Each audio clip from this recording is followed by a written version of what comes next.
The Matchmaker, a Pride and Prejudice novella, written by Christy Capps, J. Dawn King, narrated by Stevie Zimmerman. 1. Georgiana Darcy plunged her hand into the last reticule from the small pile on her bed. Tipping the bag upside down, she shook it hard. Its meagre contents fell to the coverlet to join the pitiful assortment on the bed. She had a pile of random scraps of paper, withered flowers, and linen handkerchiefs, but no money, not 1 shilling. Flinging the beaded purse on top of the others, she rifled through the pockets of her coats hanging in the closet. Each garment refused to yield a single coin. She huffed. Glancing around the sparsely decorated room her brother had reserved for them at the Rose and Crown, a coaching inn north of St. Albans, she knew in her heart that she was in trouble. Without money, she could not send an express to her cousin Colonel Richard Fitzwilliam. Without Richard, she would never be able to convince her brother that she had found the one female in all of England who would make him a wonderful wife. Without Richard's support, she would never be able to broach the subject of felicity in marriage to a brother who had been a grump since his return from Kent. Without Richard. Her shoulders drooped as she considered her plight. Richard was one of the best men she knew, outside of her brother.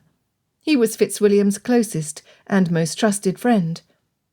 Richard thought the answer to any trial was to buy a new horse. He had never had a serious relationship with any female acquaintance. Yet while he may not have been the best judge of ladies, he was an expert strategist.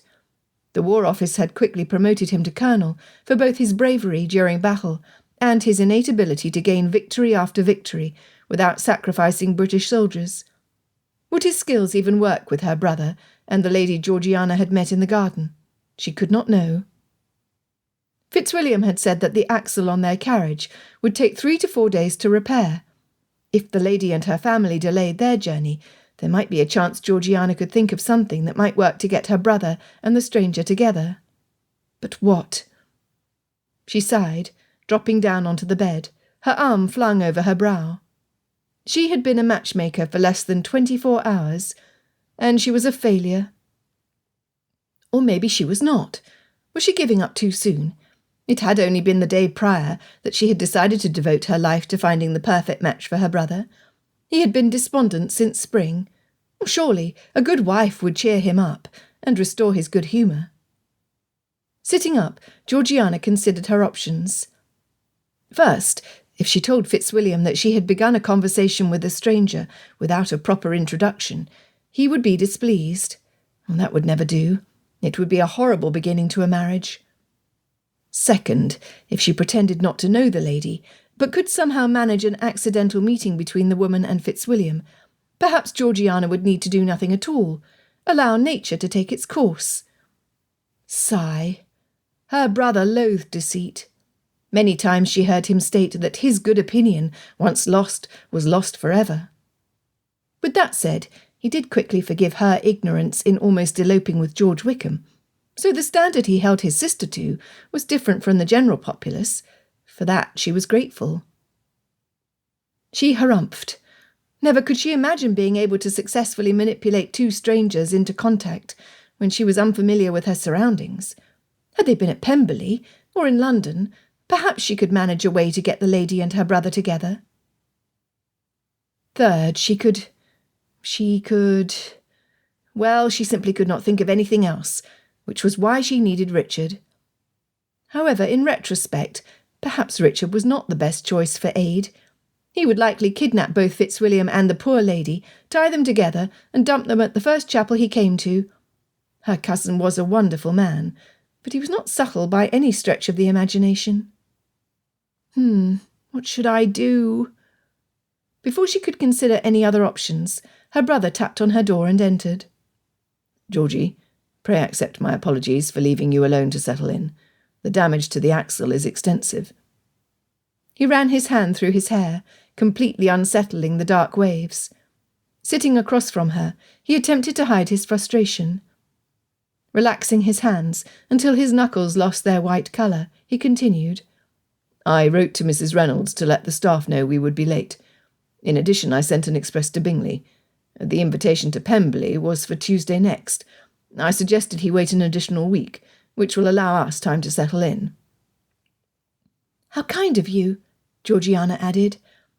"I only hope Mr. Bingley actually reads your letter. His reputation with correspondence is not good." Darcy chuckled. "No truer words have ever been spoken. However, I took that into consideration, so began my letter with my request rather than burying it in the middle." "Then let us hope that he is the recipient of your missive, Fitzwilliam, or Miss Bingley will hurry to us as quickly as possible to ease your distress at being stranded at a wayside inn." "Good heavens, I hope not," Darcy growled. "She's the last person with whom I want to spend time." "Yet you invited her to Pemberley," Georgiana noted. "I did," Darcy responded quickly. "Bingley suffered a disappointment he has been unable to conquer. It was for him that the invitation was extended. Miss Bingley and their other sister and brother-in-law appear to be attached to the hip to Bingley. I could not invite one without including the others." "I am sorry to hear about Mr. Bingley. Was it someone I know?" Georgiana asked, realising she was going out on a limb by encouraging her brother to gossip. "No, Georgie, you are not acquainted with the lady, or her family." His fisted hand had automatically gone to his chest. His brow furrowed, and the look of pain on his face was hard for her to see. Georgiana immediately discerned that it was a clue. Whoever had broken Mr. Bingley's heart must have had a connection to the one who crushed Fitzwilliam's. She vowed to herself to discover the villains and avoid them like the plague. "Have you seen Mr. Bingley since his return from the north?" Georgiana wondered if his misery had been the same as Fitzwilliam's. "Unfortunately, our paths did not cross while we were in town." "I see." Georgiana mused. It would not do for Mr. Bingley to meet and find comfort in the lady from the garden. She was for Fitzwilliam. Georgiana desperately wanted to somehow arrange a way for her brother to come to know Miss Jane. She and her sister Lizzie were everything lovely and genteel. "Brother, I must confess to you that after practising my music for a bit, I strolled the gardens with Mrs. Annesley while you arranged our affairs. While my companion was distracted by the roses, 2 sisters were approaching. The younger one's skirt was snagged by the thorns on one of the shrubs." Georgiana chuckled. Instead of becoming upset or angry, she giggled at the ridiculousness of being stopped in her tracks by something as small as a thorn. I was able to assist her, whereupon she proclaimed me a conquering hero. "How kind of you, Georgie," Darcy asked. "Did you get their name?" "They must be here with their family." "I did not, as there was no one to formally introduce us. Nevertheless, the younger sister called the older one Jane."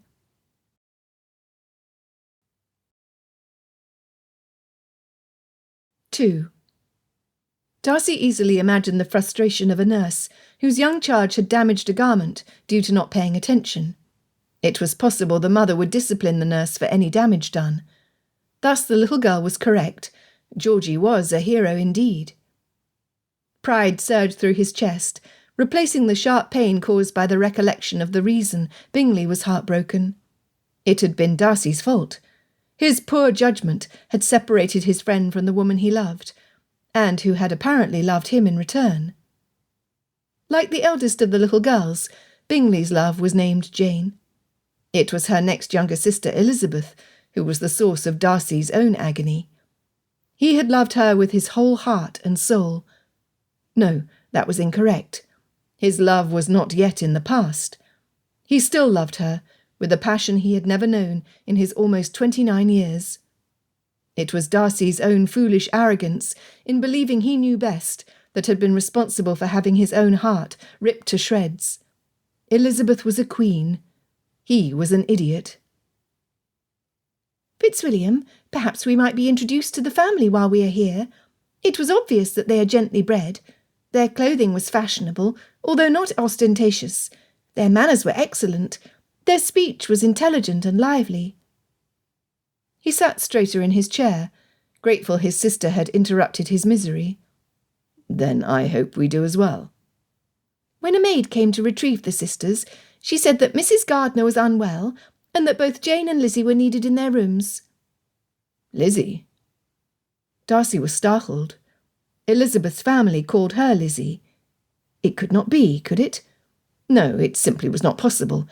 Elizabeth Bennet was a lady of marriageable age. Lizzie Gardiner was a child. Yes, that is what her sister called her. She is the younger of the two, whose skirt was caught. An image popped into his mind of Elizabeth as a child. With her pattern of taking long walks through nature, he had no difficulty imagining her hems snagged as well as covered in mud. Nonetheless, Jane and Lizzie Gardiner were not Jane and Elizabeth Bennet. He could relax as he stewed in his sorrow. His racing pulse slowed back to normal. He looked to where his sister sat across from him. Her posture was excellent, as it should be. Her countenance was peaceful. It would be a bold move, bringing up the disastrous, almost elopement of the summer prior. His sister had made great progress over the past months. In fact, he had not seen her eyes rimmed red and her cheeks blotchy for a long while. He would hate himself if discussing it renewed her pain, yet he needed to know how she was able to become the master of her emotions. "Georgie," he hesitatingly inquired, "you give the appearance that you have moved past your disappointment of last summer. Have you?" "I thank you for noticing, brother. Indeed, I have chosen to blame my poor decision to agree to elope with George Wickham on the innocence of youth. Did I love him? I did. Now I feel absolutely nothing when I say his name."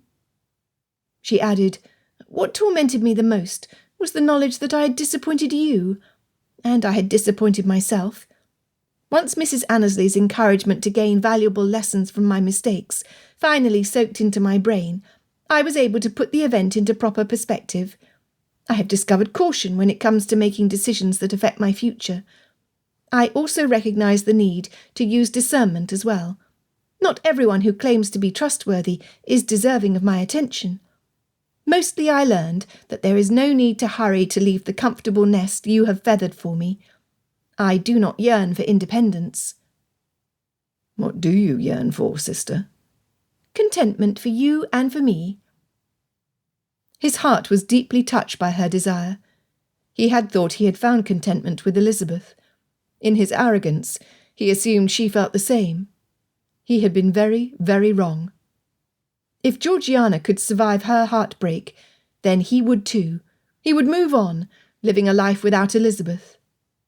How? He had not a clue. Nevertheless, he would find a way. Thus, as a giant first step, Darcy admitted with 100% honesty, "I want contentment for the both of us as well." "Elizabeth Bennet," Jane's raised voice caught her sister's attention. "Would you stand still? I will end up stitching your petticoat to your stockings unless you stop wiggling." Jane tugged on the fabric. "What is that song you are humming? I do not think I've heard it before." Elizabeth held herself still. "Oh, did you not hear the music coming through the windows on our way out to the garden? Someone who practised far more than I have ever done was playing the pianoforte. It was a lovely tune, rather unlike our sister Mary's favourite, Requiem Mass in D by Mozart. I always picture a regiment of Roman soldiers marching to their doom each time Mary sits at the instrument." Jane snickered. "I do not know why the song appeals to Mary. It is rather woeful." Turning to where their aunt rested on the sofa, Elizabeth asked, "Were you able to hear the music through the open window?" "I did hear it, Lizzie. It was followed not much later by your laughter coming from below." Madeline Gardiner was a treasure. Their uncle was as well. Rather than being fractious, like his sister Mrs. Phillips, or flighty like their mother, their uncle had systematically set about finding the perfect wife for himself. Jane and Elizabeth admired his diligence. In her early 30s, Aunt Maddie had a quiet calmness about her, as well as unmatched skill in manoeuvring every level of society. For the past 10 years, since joining the family, Elizabeth and Jane sought to imitate her fine conduct and attitude. "Oh, yes, Aunt, we met a delightful girl who helped me with my hem," Elizabeth admitted. "She looked to be about Lydia's age, although that is where any comparison ends. Our youngest sister is brash and often uncouth. while this girl was decidedly mannerly and polite. "She is lovely, Aunt Maddie," added Jane. The tendrils of hair we could see beneath her bonnet were a beautiful shade of gold. Her dark eyes were warm and brown. It was her friendly smile that rendered her uniquely beautiful. Don't you think, Lizzie?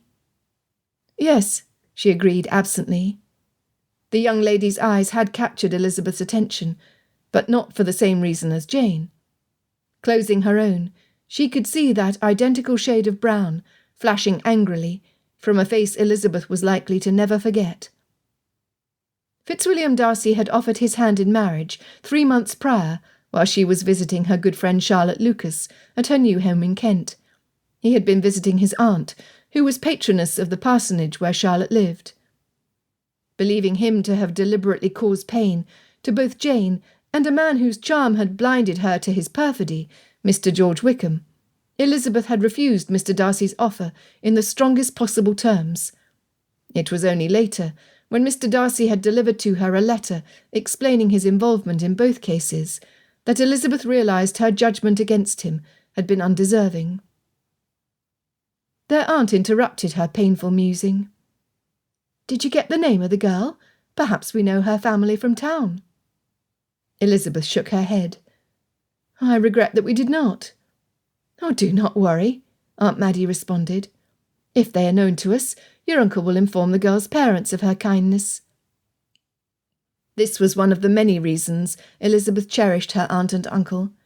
Although they were in trade, which rendered them inferior to Mr. Darcy, they were the best of people. "Stop judging, Elizabeth."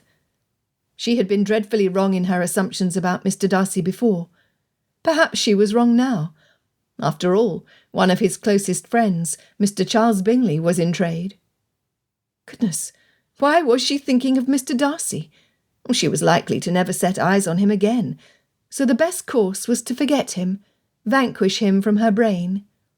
If only she knew how. Georgiana had a plan. That evening, after they had shared a meal in their rooms, she decided to put it into action. "I was wondering if you know Richard's schedule." "Why do you ask, Georgie?" She chewed on the nail of her thumb, an unfortunate childhood habit that had resurrected itself after the Wickham debacle. "I was thinking that he might enjoy a few days away from his regiment and town. While I stroll the gardens here at the Rose and Crown, you two could race across the fields and the neighbourhood, terrorising the locals and making pests of yourselves downstairs at the bar." "Georgiana Marie Darcy, is this what you believe we do?" His shocked appearance was tempered by his grin. "You forget, dear brother, that I have witnessed the load of responsibility fall off your shoulders many times when you are in Richard's company. You relax around him, as he does in your presence. Your smile appears quite frequently, as does his." Her brother nodded. "You have a capital idea. I will send a note, inviting him to join us right away. Though pray do not get your hopes up too high. He may not be available." She wanted to pump her fists into the air. Yes, Richard would come and help her plan how to introduce Fitzwilliam to Jane Gardner. Perhaps Richard would find a forever companion in Lizzie. Oh, this was working out rather well. The next morning Elizabeth breathed in the heady fragrance of the dew-covered blooms, making sure to keep her skirts well away from the errant prickly tendrils. Despite the frantic activity at the front of the inn, where carriages were preparing for departure, the garden was relatively quiet. The sky had streaks of light pink and red as daylight rose on the horizon. If the proverbs were correct, the red sky of morning signalled a sailor's warning. They should expect bad weather before the day ends. As it was, the air felt heavy and damp. She knew what would happen were she to remove her bonnet. Curls would shoot out like a collection of metal corkscrews. There would be no containing her masses, no matter how tightly her hair was braided. Her mother loathed Elizabeth's hair. Of all the 5 Bennet girls, she was the only one with dark curls like her father. Jane, Mary, Kitty and Lydia had their mother's colouring, along with her straight hair. Elizabeth had no regrets at being different. She loved her sisters and praised their beauty. Jane was by far the prettiest in looks and character. Her sweetness knew no bounds. Lydia was, as their mother claimed, the liveliest. Unfortunately, this translated into the youngest Bennet being the worst flirt in the Shire. Mary and Kitty's features were rendered less appealing due to their weakness in attitude. Mary believed herself to be the only accomplished Bennet sister, certainly overstating her skills. Kitty followed Lydia rather than standing up for her own desires. With all their faults, Elizabeth adored each of them. A yellow rose, the colour of the summer sun, caught her attention. The bud was beginning to open, providing a glimpse into what would come. The edges of the petals were dark lemon. The inside looked like the frosting on Elizabeth's favourite yellow cake. The fragrance was light and pleasing. "Pardon me, miss." A gardener silently approached. "Would you like me to snip a few blooms for your room?" He pulled shears from the deep pocket at the front of his apron. "How delightful!" "Oh, yes, I would love that more than anything." "We have plenty, miss." He quickly gathered a handful of blooms in various stages of maturity into a bouquet. "Would you be wanting more?" "I thank you for your kindness." She waited until he stripped off the thorns with his knife. "Yesterday, a young lady helped me with my hem. If you might know if she's still a guest here, I would appreciate a bouquet of roses being placed in her room. She appeared to enjoy them as much as I do." "Oh, yes. I was standing at the edge of the garden when I heard your laughter. As of yet, I have not seen the miss, nor her brother this morning. Would some more of the yellow do for her, you think, or the pink? We have a pretty shade of peach, just starting to open." Gazing up and down the rose, her eyes followed to where the man pointed. What she saw almost took her breath away. The light bounced off each petal, giving the whole bloom an ethereal appearance. "Yes, they are perfect." The gardener bowed. "Mightn't I tell her who they be from?" They had not been properly introduced. All that the young lady would have heard was Jane calling her Lizzie. "Pray, tell her it is from Lizzie, the captive she freed from the War of the Roses." The man chuckled. "Consider it done, miss." "Thank you, kind sir." Elizabeth added, "If I might impose upon you for a selection of the pink blooms for Mrs. Gardner's room. She too enjoys a well-kept garden." "Aye, miss." Burying her nose in the yellow petals, Elizabeth drew in the fragrance. Strolling away from where the man was working, she contemplated the joy to come. Jane would love the bouquet. Yellow was her favourite colour. Her aunt liked pink. Hopefully the young lady would find the peach colour as gorgeous as Elizabeth had done. What a delightful beginning to her morning. There was nothing like a gift of roses with no thorns. 3. Georgiana woke to the sound of a maid entering her room. When she saw what the girl had in her hands, she scrambled to push aside the bedclothes. Glorious! Her brother had outdone himself with his selection of flowers. The blooms were so delicate that Georgiana was afraid to touch them. They smelled like a bowl of fresh raspberries mixed with long summer afternoons. Jumping from the bed, she hurried to ready herself for the day. She needed to thank her brother for his kind gift, until the maid's words gave her pause. "These be from the young lady down the hall. Her message was, 'From Lizzie, the captive you freed from the War of the Roses.'" "Oh!" Georgiana paused. "How perfectly delightful!" If Lizzie was this kind and insightful, for the colour was indeed her favourite, then Jane must be even more so since she was older. Oh, yes, Jane Gardner would be the perfect wife for Fitzwilliam. Hurrying to get dressed, she could not wait to tell her brother about the gift. Richard, whether he knew it or not, needed Lizzie's kindness.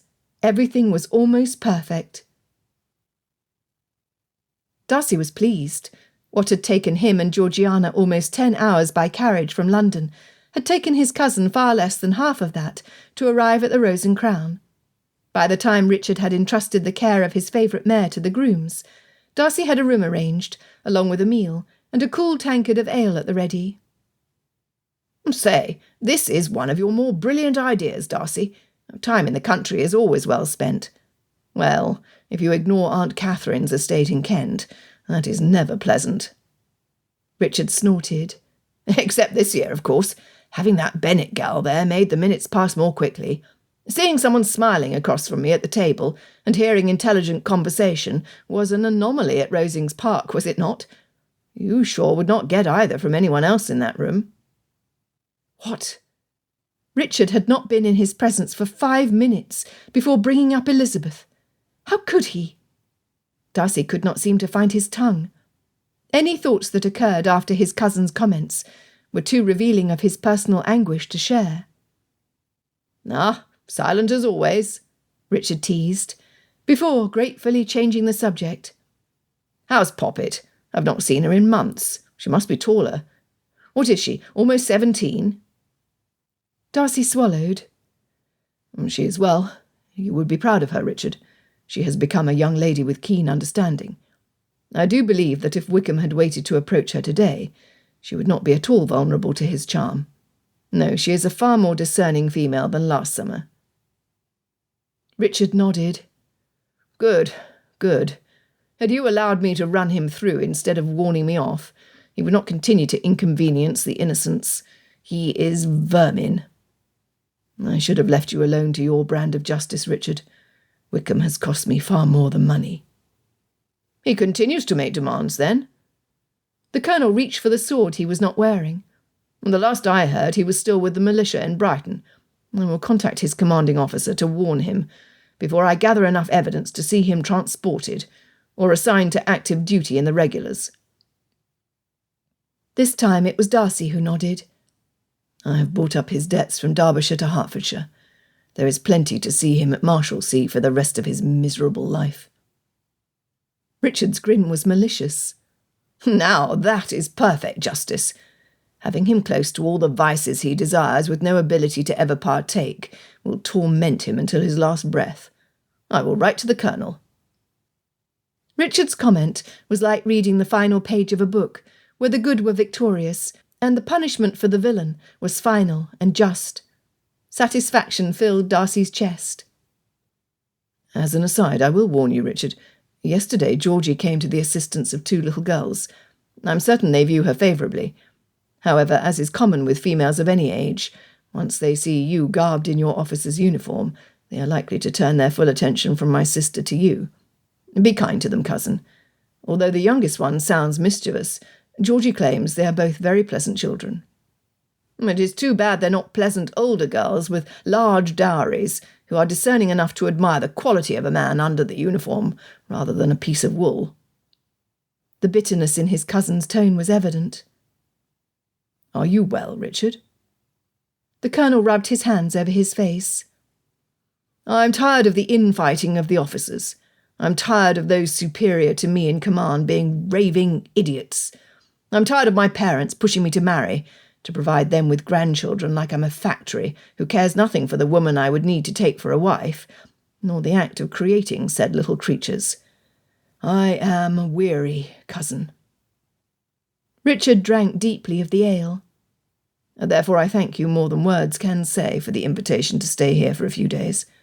I will beat you at cards, beat you racing horses, and beat you to the bar for the first cold one each time we return." "You can dream." Darcy smiled, pleased beyond measure that he could give relief to his cousin. "I give you an hour to rest, then you had better be ready to lose your shirt and everything else you own. I get to select the mounts for the first ride." Richard harumphed, then grinned. "We shall see." The disappointment Georgiana felt at not seeing her brother for breakfast was mitigated when she and Mrs. Annesley stepped out into the garden. There they spied Jane and Lizzie by the corner, where an apple tree hovered, shading that portion of the pathway. "Jane, Lizzie," she could not stop herself from saying. She had not intended it to be allowed. Both ladies turned to her with a welcoming smile on their faces. "Good morning to you, fair heroine." Lizzie walked toward where Georgiana and her companion had stopped. "Might I ask your name, so I can think of you as familiarly as you do us?" Georgiana giggled. "Since I suspect that Lizzie is short for Elizabeth, I would ask that you address me as Georgie, which is what my brother calls me." Jane approached. "Oh, Georgie is an adorable name. Are you Georgina or Georgiana?" "The latter," she replied. The name startled Elizabeth. Georgiana? Mr. Darcy's sister was named Georgiana. How many females by that name were there in England? Elizabeth could think of only a small handful. Could it be? No, it was foolish to think he might have stopped at the inn, less than a full day's journey from London. No, if Mr. Darcy was travelling to Pemberley, he would have passed through St. Albans on his way north. Jane continued, "You are very blessed, as is Elizabeth, for no one can change my name to anything other than Jane, and that is the end of that." Mrs. Annesley said, "I was cursed with Winifred. My older brothers all called me Winnie. They said it so often that my friends and family began addressing me the same. Imagine your name sounding the same as an old farm horse neighing." The young ladies struggled not to chuckle. It was a fruitless effort. Since nothing was said to indicate that either lady was associated with the Darcys, Elizabeth relaxed. Georgiana's intention was to stroll with Jane for the purpose of getting to know her better.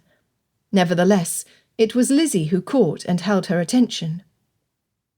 "If you could choose a different name, what would it be?" Lizzie asked. "If I could choose—" Georgiana sighed, her head tilted to the side, her gaze far off. "I have never considered a different name. Ellen is the first that comes to mind." "Or the Lady of the Lake? Do you have a favourite friend or family member with that name?" Elizabeth asked. "No, it is only after reading Walter Scott's poem that the name became larger than life for me. Have you read the tale?" As Jane and Mrs. Annesley strolled the small park, Elizabeth replied, "I devoured the poem. I will confess to wanting Ellen to first marry James Fitzjames. Then I wanted her to marry Malcolm. Then I wanted them all to have a happily ever after." "Oh, me too!" Georgiana exclaimed. "My brother purchased a copy for me. I begged him to take me to Loch Katrine in Scotland. We plan to travel after the autumn harvests are over." "What perfect timing, I think." Elizabeth saved her hem from calamity by sweeping her skirt aside from a bush, extending its tentacles onto the walkway. "You might still have the glorious sunny days on most afternoons, but also encounter the tumultuous storms that sweep across the moors. What a joy to experience the location, knowing Scott's work." Georgiana's heart rejoiced at the idea. "I will bring my copy to reread as I stand at the shoreline." "How wonderful for you, Georgie. Tell me, are you familiar with La Damigella di Scalotte?" "The Lady of Shalott," she translated, her Italian not the best. "Yes, it is a very short work from several hundred years ago that has intrigued me greatly. In brief, it tells the tale of a lady named Elaine, which is remarkably similar to Ellen, whose love for Sir Lancelot was unrequited. She died from love-sickness." Elizabeth grinned. "I say in brief because it is a very, very short lyrical ballad." Her countenance turned sly. "Do you not think those are the very best kind of stories?" Georgiana was intrigued. "I had not really thought of this before. Why would you say they would be the best sort of tale?" "In a large volume, such as the Tales of Udolpho, we're given so much detail that there's very little room for using our imagination. However, in a short tale barely told, I am free to make the characters into exactly who I want them to be. Ignoring any descriptions in the poem, for example, when you close your eyes, what does your Ellen look like?" Unwittingly, Georgiana closed her eyes. Immediately, an image of the heroine came into view. She was dressed to look the part of— Oh my goodness, it was Georgiana herself in another woman's clothes. She gasped. "Was it you?" Elizabeth begged, "for it is always me in my imagination." "Yes, it was," Georgiana shyly confessed. "Is that not the most delightful part of reading? Through the characters in books I have read, I have solved mysteries, found buried treasure, discovered the greatest love that mankind has ever known, and purged the kingdom of all evil, all from the comfort of my personal bedchamber in Hertfordshire. I do not know what to say, other than I believe I have done the same." The repercussions of this hit Georgiana square in the face. "Oh my! Do you think the same happens to my brother? For he is a voracious reader, who finds enjoyment in a variety of books."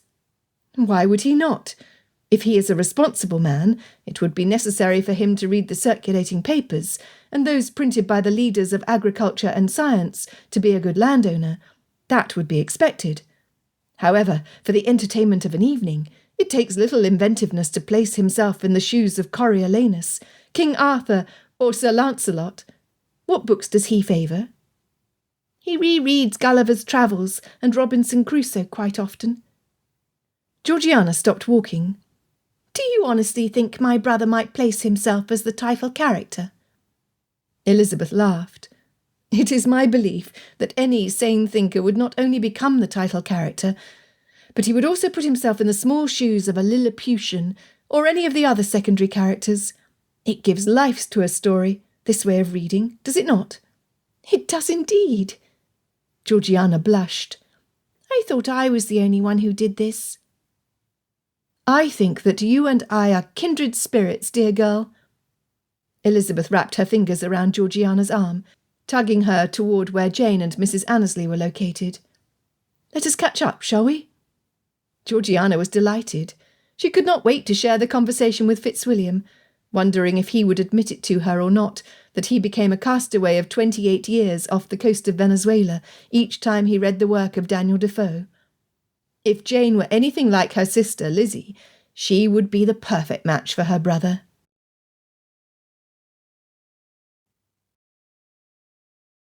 "4. What has happened to you, Poppet?" Richard's mouth hung open after listening to Georgiana's account of her afternoon. "I do not recall ever seeing you this excited." This Lizzie sounds rather precocious," Darcy admitted, grateful that his sister was genuinely thrilled about reading. At the same time, he wondered at a mere child having a grasp of the benefits of good literature. This Miss Gardner's parents must be exceedingly well educated. "Did she happen to mention where her father was schooled?" "I bet he is an Oxford man," Richard said. "Cambridge, no doubt." Darcy was loyal to his alma mater, as was his cousin. Georgiana interrupted before the usual debate began. "I would not call Lizzie precocious, as that word gives the impression that there might be boasting along with intellect. No, she's quite modest and sedate. Jane is even more so. Where Lizzie laughs, Jane smiles." Darcy startled. At one time, he had described Jane Bennet to Bingley as smiling too much. Had he not known that Georgiana was speaking of two little Gardner girls, he would have wondered if Jane and Elizabeth Bennet were staying at the Rose and Crown. "Brother, I would hope that you and Richard will accompany me on my walk later, so you may be introduced to them." In her heart, she really, really wanted her closest male relatives to like the Gardner ladies. Fitzwilliam and Jane were well matched in their reticence and serenity. Richard and Lizzie would have a delightful marriage, filled with joy and camaraderie. Richard grinned mischievously. "I would be pleased to greet your new friends, but first I need to answer the challenge your brother made by racing my horse against his. The skies are clouding up, so we'd better do it now. Are we agreed?" Darcy's scoffing was all bluster. Richard's horse had been trained for obedience, flexibility and balance. The trust between horse and rider had been developed under trial for at least a decade. Age had not slowed the mare, nor its rider. Darcy's gelding was sure of foot and lightning quick. He should be the clear winner. Yet time and again his horse's inexperience and zeal lost out to the wisdom and skill of Richard's mount. Not today. Darcy knew this area well. He had visited many times with his old school friend, Samuel Kingston. The family's estate was smaller than Pemberley, but grand enough to host large hunting parties each autumn. Richard was acquainted with the Kingston family, although his schedule after university rarely allowed him to remain at his leisure for more than a few days at a time. This would give Darcy an edge he would need over his cousin. Leaving Georgiana behind was made more tolerable by arranging for her to use the inn's pianoforte at her leisure. The instrument was in the corner of a large room below their chambers. Her love for music translated into fingers that caressed and fairly flew over the keys. Her joy was a pleasure to listen to when she played. Until recently, she had been too timid to play in public. With her growing confidence, she willingly spent time at the instrument. Donning their outer gear, the two men hurried to the stables. Glancing up at the incoming clouds, Darcy worried they would not be able to walk in the garden later with Georgiana. What was tolerable on the back of a horse was far less so to a lady's skirts. Richard Fitzwilliam's greatest love was Lolita, whom he affectionately called Lolly. She was a Cleveland bay from North Yorkshire, whose 16 hands were solid muscle and grit. Her rich bay colour with black mane, legs and tail were like the majority of the cavalry horses. Where she stood out as different was her character. If the enemy was close, and Richard needed her to remain silent and still, a touch to her muzzle and a whispered "Whoa" kept her from nickering or shifting her weight from one side to the other. If he needed her to move quickly in the dead of night, her footing was as sure as her stride burning up the ground beneath her. She was fearless, she was trustworthy, and willing to sacrifice herself for him alone. If only he could find a woman like her. He would easily forego a fortune or the comforts of a fine home to discover a courageous heart and a loyal soul to be his companion. Bah! It would never happen. More than likely, his future would be him and Lolly riding off into the sunset alone. Darcy came alongside him, his mount ready to run. At his signal, the gelding took off like a bullet.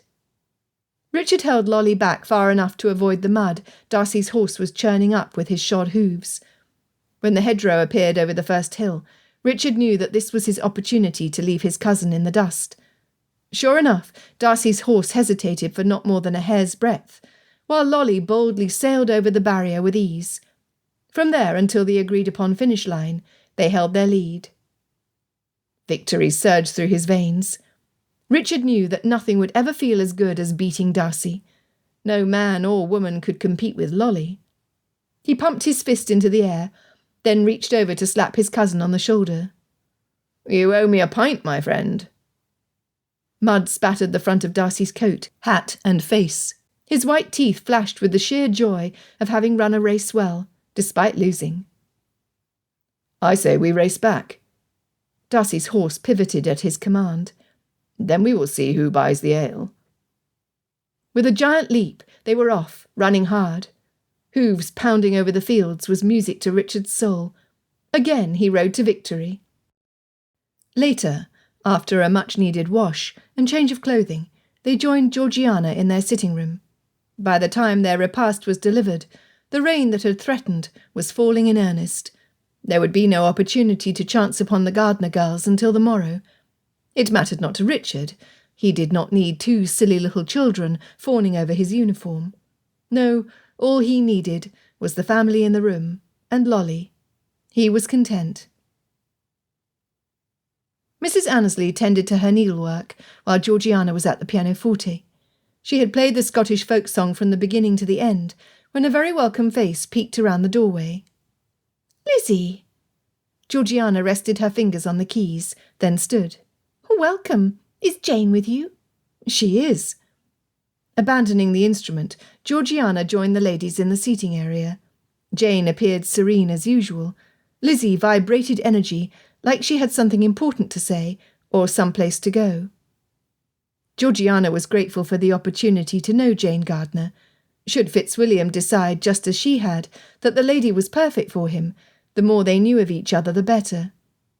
Lizzie interrupted the peaceful scene that popped into Georgiana's head of her brother, his new wife, and herself walking the pathways of Pemberley.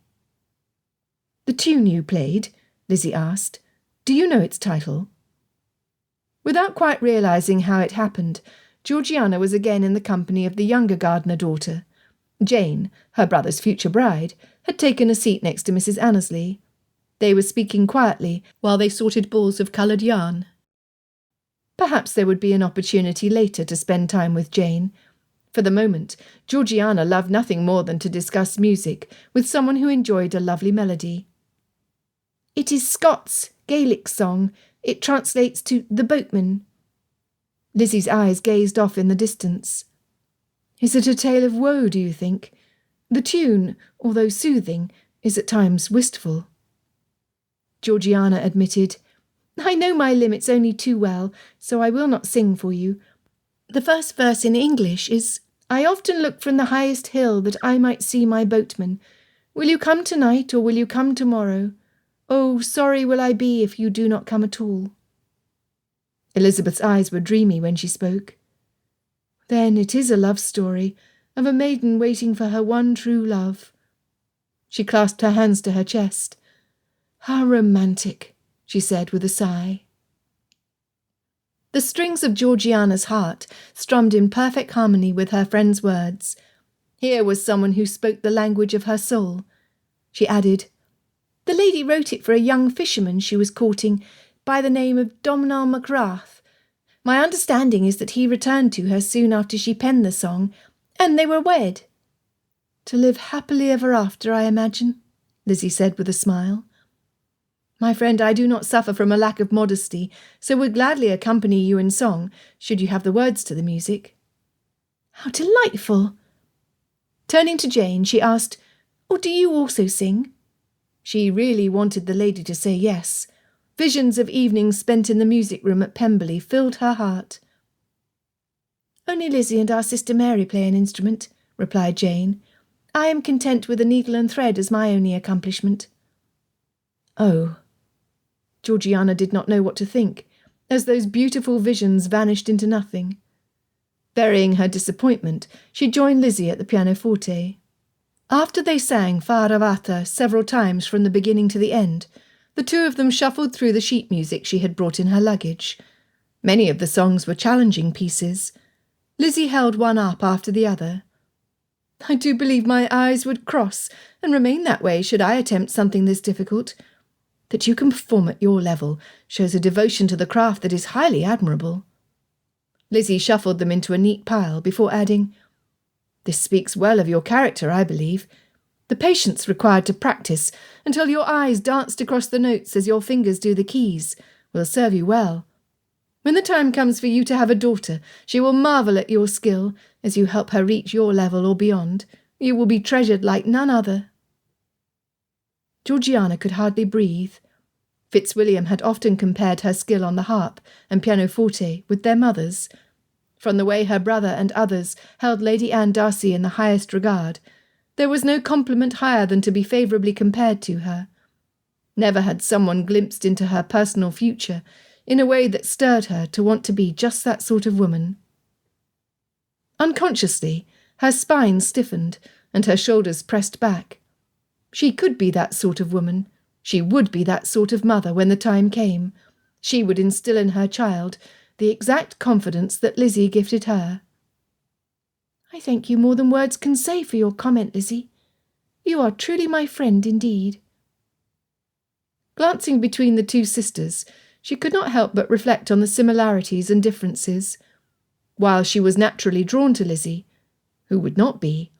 The one who was the perfect complement to her brother was Jane.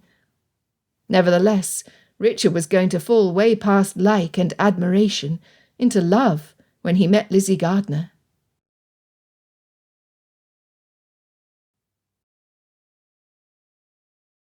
"5. The next morning, Darcy woke to pouring rain and a petulant sister. She would not be strolling in the garden on that day, which meant she would miss seeing the little Gardner girls. Determined to see her happy, he suggested they take turns reading. Richard wanted to play cards. Georgiana failed to hide her disappointment at being stuck with them. Before either man could come up with another suggestion, a tap on the door signalled an arrival. At Darcy's enter, Charles Bingley was announced. As the door opened, they could hear Bingley's two sisters squawking like mad hens in the hallway. "Bingley, you left London early." Darcy stated the obvious. "I did. Did you not write, requesting me to depart immediately? Caroline read your letter and told me that you were wasting away at some awful inn a few hours north of Meryton. She said you demanded our immediate presence. We left at an ungodly hour." Darcy kept his frustration to himself. "I cannot imagine how she gained that idea from my plea for you to delay your departure by a week. As you can see, I have both my sister and cousin here for entertainment." Bingley's face turned the colour of a tomato. Whether it was embarrassment at being at the wrong place, at the wrong time, or anger with his supercilious sister, Darcy had not a clue. The outer door was rudely thrust open by none other than Caroline Bingley. The private sitting room that came with his bedchamber was not spacious enough for all of them. She entered anyway. "Oh, do pardon me, Mr. Darcy, but those girls are a menace. They have rudely importuned us, and I will not have it." Caroline Bingley stomped her foot. "Oh, Charles, do something. No, on second thought, you need to remain inside this room until they are gone from these premises." "Girls?" Georgiana quietly asked before standing. Darcy noted confusion and the beginning of anger on his sister's face. Should the girls that Caroline Bingley was ranting about be her much-admired Jane and Lizzie Gardiner, Darcy feared Miss Bingley and her evil sister Louisa Hurst were in for a set-down. "Mr. Darcy, would you do something?" Miss Bingley hissed, her head tilting towards the door.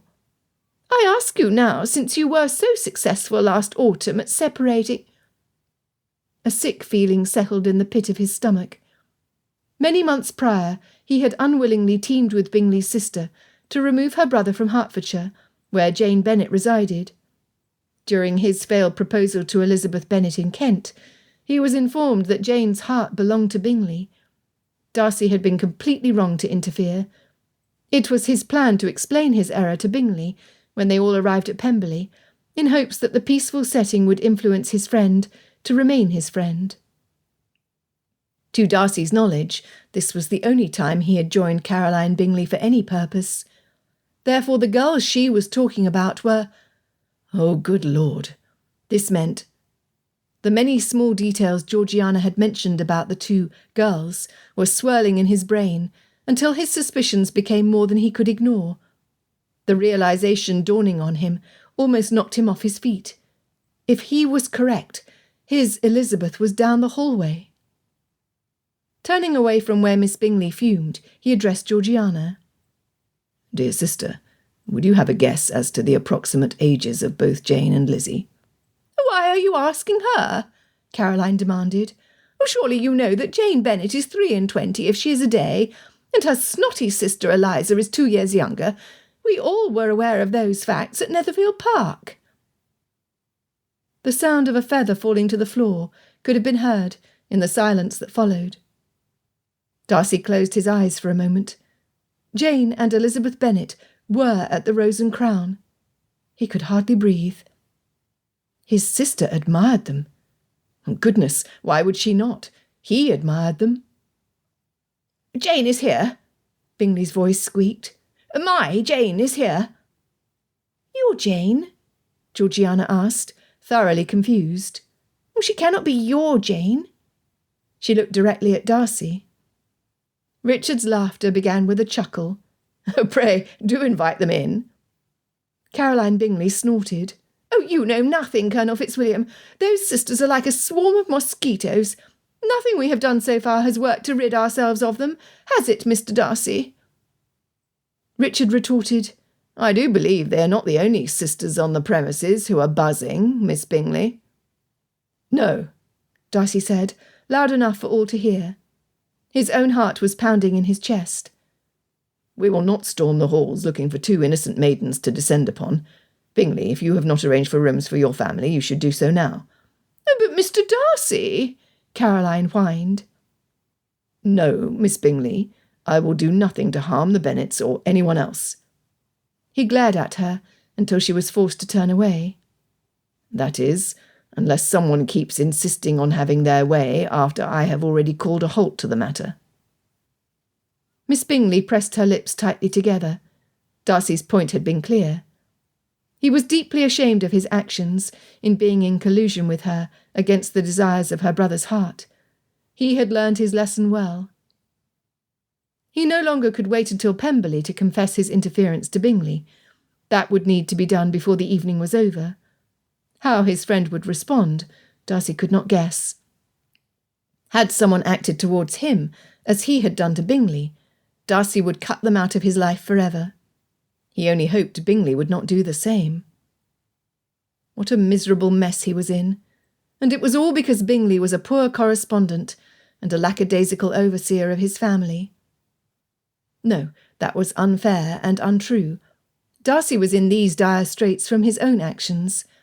It appeared that now would be the time for his accounts to be settled. Rubbing his hand over his jaw, he moved to where his sister remained standing once the Bingleys were gone. "Dear Georgie, first I sincerely apologise to you that you were exposed to vitriol while under my care. Second, when you spoke of Jane and Lizzie, I incorrectly assumed they were little girls, possibly under the age of 10. This misunderstanding can only be clarified by sharing my history with the Bennet family." She tapped her toe on the floor. "Are you certain that Mr. Bingley is in love with Jane?" "I assume so," was Darcy's honest reply. "Or, I should clarify, he was when we left Hertfordshire at the end of November. He has been with his family in Scarborough since, only arriving in London several days ago. I've not spoken with him personally.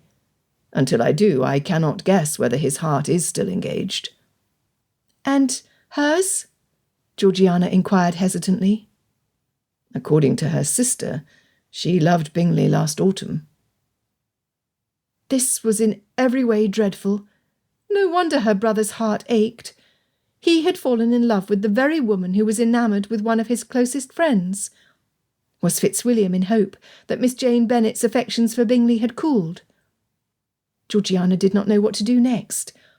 Unlike Richard, she knew this was not a reason to laugh. She was pained to discover that her new friend, Jane, had been the source of her brother's heartache. Was the lady a flirt? Georgiana never would have guessed that she was. She studied her brother's face. Yes, the sadness at speaking of the lady was written on his face. How could a sensible woman not love Fitzwilliam Darcy more than Charles Bingley? Her brother was kind, loyal and protective. Pacing the room, she glanced between Fitzwilliam and Richard. They both had the same sterling qualities underneath their different exteriors. Ah, that was it. Jane Bennet must not have allowed herself time to get to know Fitzwilliam. With Bingley's open nature, it would have taken little effort to believe that he was a worthy man. Of course, he was certainly not as worthy as Fitzwilliam, in Georgiana's opinion. If only, she could somehow manage to get her brother and Jane together, where they would realise they were perfect for each other. She needed a plan. How dare Caroline Bingley and Louisa Hurst call them such vile names? Elizabeth Bennet wanted to strike them in the nose, hard. The pernicious sisters could say all they wanted about Elizabeth, and she would not care a fig. But to speak that way about sweet Jane was blasphemy. Her sister's face was pasty white. Her fingers were shaking. One tear trailed down her cheek. Their aunt and uncle, who could not help but have heard each evil insult, were livid. Their nieces were under their care. That harm had come to them was atrocious. Their uncle stood and announced before leaving the room, "I shall speak to Mr. Bingley and Mr. Hurst. If they do not insist on the females of their family offering a sincere apology, I will demand they find lodging elsewhere." Tender Jane immediately came to her beloved's defence. "Mr. Bingley cannot have known that his sisters were mean. His heart is too kind." "Jane, where you see kindness, I see weakness," their uncle stated. "Would you genuinely want to tie yourself to a man who would not protect you with everything he is? No, Jane, of this I cannot approve."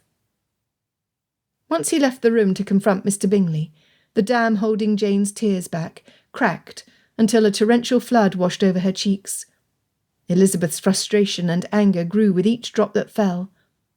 It was several long moments until Jane was able to get herself under control.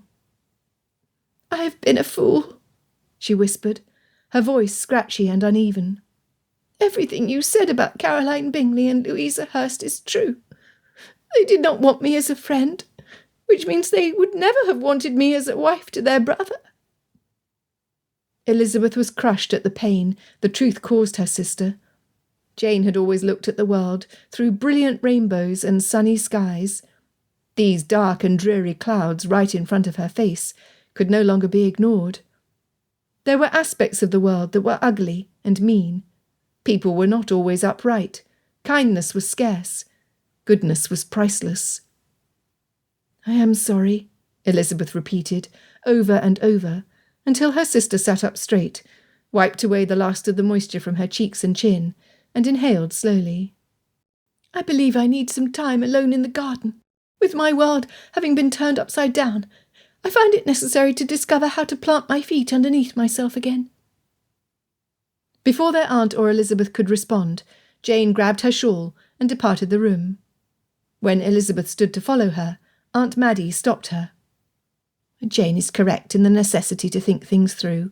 She needs to know in her heart whether Mr. Bingley is worth pining for.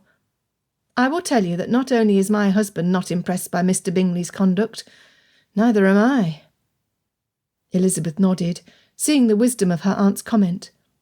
Although she wanted to follow her sister, to shield her from any more harm, if it had been her whose heart had been stomped upon, she would have insisted on time to sort matters out. A lot of time.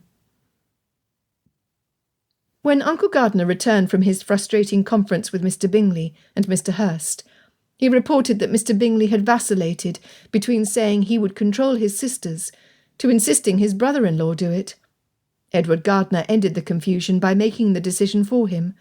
The Gardiners would leave as soon as possible the next morning. They would put as much distance between themselves and the Bingleys as his wife's current health would allow. Aunt Gardiner was in full agreement. Her particular illness was typically worse first thing in the morning. The carriage ride was uncomfortable for her, which was why a slow pace had been decided upon. In 6 more months, her unsettled stomach would calm again when they welcomed a new babe to the Gardiner household. Elizabeth also agreed that removing Jane from the area was necessary. She was sad that they would not be able to spend more time with Georgie and Mrs. Annesley, but that simply could not be helped. The sun had dipped below the western horizon, leaving heavy dark clouds behind. Elizabeth's worry catapulted to frantic fear. Jane had yet to return. Grabbing her own shawl, she slipped down the back stairs to the doorway leading into the garden. Searching up and down every row, she looked for her sister. Nothing. Finally, she returned to the inn by way of the kitchen. Sure enough, the gardener was seated at the table awaiting his meal. "Sir, have you seen my sister today?" He nodded. "I did. She sat on the bench under the rose arbour a long time before requesting me to unlock the gate leading into the orchard.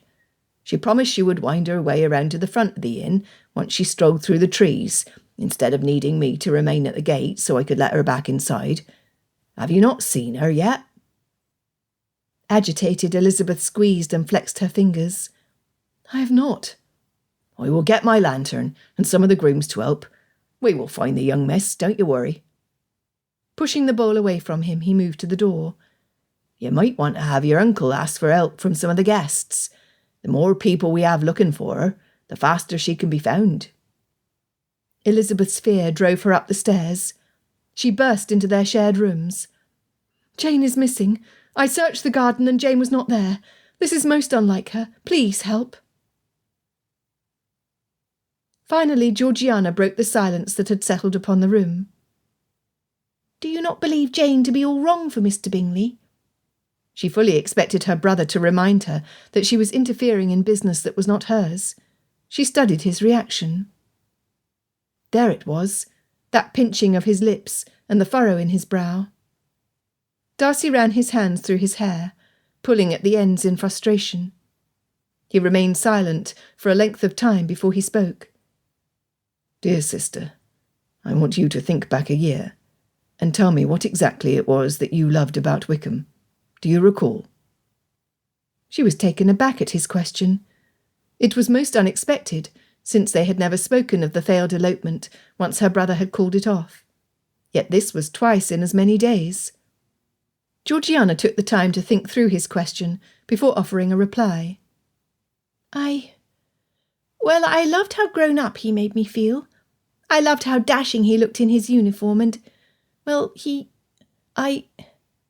Georgiana huffed. Boldly, she admitted, "If you want to know the honest truth, when he held my hand, I felt a tingle in my chest unlike anything I had ever felt before. It had to be love of the deepest kind." Richard's fingers covered his mouth as Fitzwilliam dropped his head into his palms. Groaning, he looked her straight in the eye. Pray, tell me what you loved about the man himself, not how he looked or how he made you feel. Tell me, Georgiana, he insisted.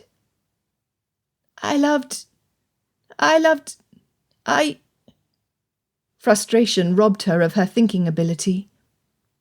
It is as I thought.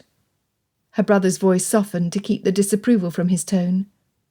You knew nothing about George Wickham, other than what he told you, and what you were aware of from when you were a toddler. He stood and walked to the fireplace. Resting his arm on the mantel, he calmly began. I fear your response when I tell you that what you describe is only a shallow sort of inclination, a physical attraction that can happen between two strangers. It certainly is not love. What? How could her brother minimize her tenderest emotions? She had been heartsick for weeks. Georgie, when you love someone, your first concern is not about your own feelings. It is about theirs. Not only do you want to spend every waking moment with them, but you are also willing to lay down your life for your loved one without hesitation. You seek their joy, their delight. You realize that someday old age will affect their looks and yours, but your happiness will be in growing to those future years together, without care that you have lost your youth, as have they. Genuine love is faithful, solid and true, a cherishing of their opinions and caring for their sorrows. Most of all, Georgie, lasting love withstands fiery trials. It survives thoughtless comments and incautious actions. It survives the imperfections that can crush a tender heart. It never gives up hope, despite it being a flickering flame. True love, my sister, is worth everything. Georgiana opened her mouth to comment before realizing she had nothing to say. With every word from her brother, realization came that what she had felt for George Wickham was not love. Poor Fitzwilliam. It was no wonder that he had not sought out Mr. Bingley as soon as he arrived in London. To have a friend leading in the competition for a lady's heart must be the worst sort of pain, one that requires suffering in silence. Fitzwilliam's affection for Jane Bennet had to be deep and long-lasting. She was ready to offer sympathy for his plight when a sharp rap sounded at the door. By the look on the man's face, she immediately knew that something was terribly wrong. I beg your pardon for approaching with no introduction. I am Edward Gardner. My eldest niece has gone missing. My wife and I beseech you men to help with our search. Jane, missing? Georgiana rushed to the window as if she could see the whole world from that height. Only shadows of people gathering in the garden were below where she stood. There was no sign of Jane. Elizabeth was grateful to have Georgie step into their chambers. Clasping her friend's hand in hers, she pulled Georgie towards the window. Aunt Maddie had gone to lay down, so Elizabeth was alone in the sitting-room, with only her unpleasant thoughts for company. "I am overwrought," Elizabeth admitted. "Aunt Maddie cannot be left alone. She instantly fell ill when I told her I could not find Jane." "You want to be out there, do you not?" Georgiana asked. "More than you can know." She was surprised when Georgie held her ground, refusing to move. "Georgie, are you well?" "I need you to know something, Lizzie, something important."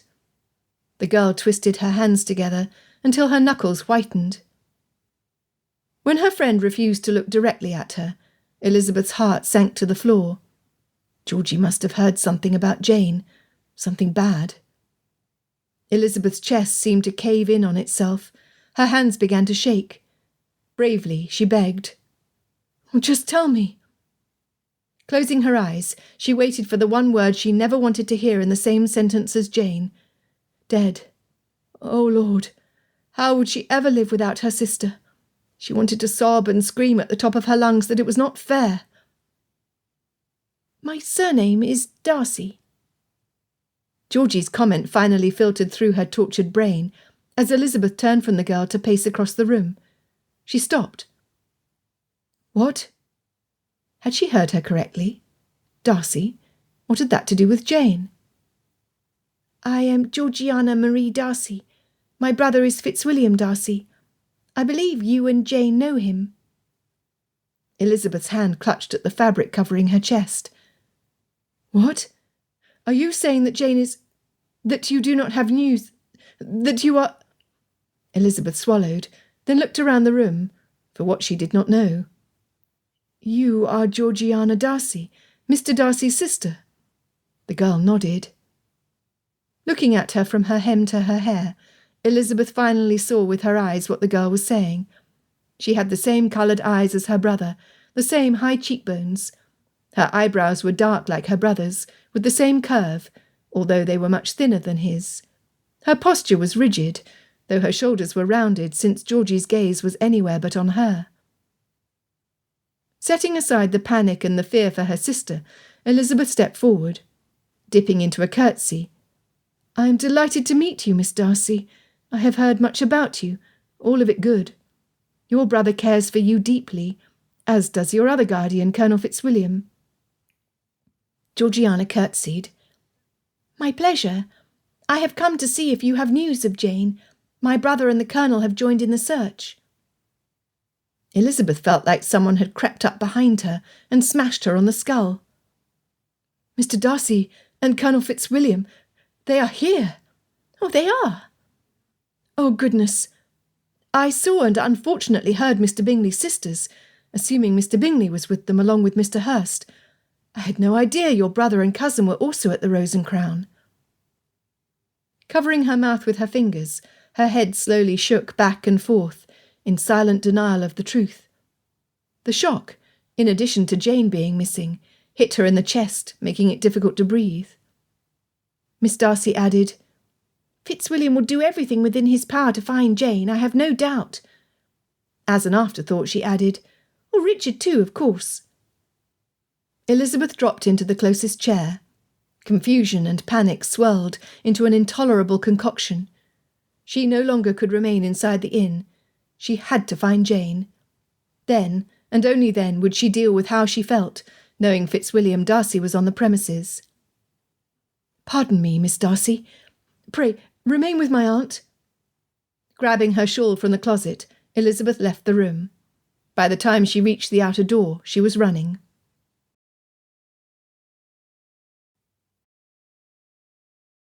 "6. They searched for hours, with not one sign of Miss Bennet. Reconnoitring back at the inn, Richard quickly had the men organised, so they would not retrace their steps, or search an area that had already been covered. His commands were clear. "Everyone needs to choose a partner, no more going out alone. Take a lantern or a torch. If you have a pistol, take it as well. Fire a shot if you locate the lady. If you have a horse, get it so you can extend your search. The animal sees better than we do at night. The sunlight is almost gone and the temperature is dropping. We need to find Miss Bennet as quickly as possible." Men rushed back to the stables to get any available horses. By the time Darcy and Richard arrived, Richard's horse was ready. A groom handed Darcy one of the stable mounts. He did not complain.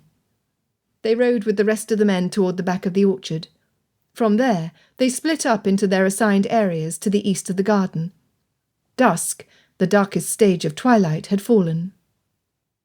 Noticeably absent from the group were Charles Bingley and Gilbert Hurst.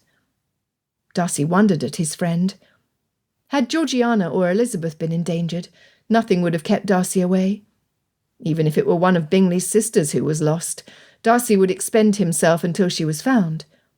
It genuinely perplexed him that a grown man allowed himself to be easily controlled by his sister. Bingley's kind nature was not an excuse. Darcy's own mother had been gentle to all, until she learned of an injustice. At that point she became a force of nature. Had Bingley's love for Jane Bennet been true, there would have been nothing or no one who could have stopped him from searching. Disappointment in Bingley trickled into his heart. Up until that moment in time, Darcy had made excuses for the younger man, to himself and to others. What he had overlooked as being the fruitage of amiability was instead inconstancy. This error in judgment hit Darcy hard. The wind picked up, sending a chill down the back of Darcy's neck. They needed to find Jane Bennet. Elizabeth must be frantic. They crossed field after field. Yet there was not one sign of Miss Bennet, nor were any clues found. According to the innkeeper, the terrain surrounding the premises was dotted with small farms, cultivated fields lined with ditches for irrigation, and rocky outcroppings. The man had added, "There are caves and caverns underground that have not been used for a century or so. While some considered the Romans to have used them for storing their valuables from probing eyes, others believed meetings of the Knights Templar were held underground." He thumbed his chest. "Me, I've not been curious enough to take a look at 'em, but every once in a while a youngster manages to find his way inside. The last time it happened was 20 years past or so. The lad never found his way out." Richard insisted the innkeeper, or any others, tell him everything they knew about the caves. The men shook their heads, offering little else. None of them had any idea where they were located anymore. Darcy had long known of the caves in Shropshire, with immense caverns inside. The rocky outcroppings of Derbyshire had gaping holes where he and his cousins used to hide. Accidentally falling into one could be deadly. Small droplets of rain landed on his shoulders, followed quickly by a few more. Within moments, the urgency of Miss Bennet's situation increased, as both the rain and the temperature fell. The year 1812 was unseasonably cold. The chill was accompanied by excessive rainfall. February and March had been so frigid and wet that crops were not able to be planted until mid-April. May and June had record-breaking precipitation. The past few days of pleasant travel had been an anomaly. Miss Bennet's circumstances were now desperate. She had been out several hours in low temperatures, with an almost steady drizzle for the past hour. Holding a lantern in one hand and his reins in the other, Darcy held his horse back. Richard's mount was trained for the battlefield. Its cautious footing had saved his rider's life more than once. Picking its way around a field, the rushing sound of water rapidly flowing in the irrigation ditch, bordering their path, heralded its danger. Their route took them from one field to the next, each similar in size and shape. After a time, Darcy had lost track of how many acres they had crossed. The absence of cottages or sheds within their view concerned him greatly. Richard stopped. There still would have been an hour or so of light when Miss Bennet left the garden. Would she have traversed this lonely stretch of land? Did she have the habit of walking out through forests and fields like Miss Elizabeth? While in Hertfordshire, I saw her only once when she had walked to town with her sisters. The trek was less than a mile over a well-established roadway. Darcy's hand swept in an arch. I cannot see her coming this way, in truth. Before he turned his horse, he admitted, However, I have been completely wrong about Miss Bennet before, much to her detriment and mine. Her distress at the ill treatment of Miss Bingley might have spurred her to seek the isolation this stretch of land seems to hold. I simply cannot assume what she would do. Glancing around, Richard stated, Then we continue. The sky was darkening to the rich ebony of morning wool. The low clouds hid the stars and moon from view. Light from their flickering lanterns reflected back at them from the puddles of water on the farmland. Do you know if Miss Bennet can swim? Richard queried, his mind travelling the same path as Darcy's. No, I do not know. Is she as hale as Miss Elizabeth? Before Darcy could reply, Richard's horse snorted and stopped. Lolly senses danger. We will go on foot from here. Both men dismounted. With nowhere to tie their horses, they dropped the reins to the ground. At Richard's soft "whoa," Darcy knew Lolly would not move an inch. He hoped his own horse would be equally obedient. To their left, the torrential rush of water was the most obvious vulnerability. To their right was sodden earth, dotted with green rows of a summer crop. In front of them appeared a pile of stones several feet high. Holding up the lantern, Darcy carefully made his way around the pyramid-shaped wall. There sat Miss Bennet, huddled into a ball, shaking so hard from the chill that her whole body quivered. Richard, she's here. Setting the lantern on the ground, Darcy stripped off his greatcoat. Miss Bennet. He got no response when he wrapped his garment around her shoulders. Miss Bennet, Darcy repeated with the same result.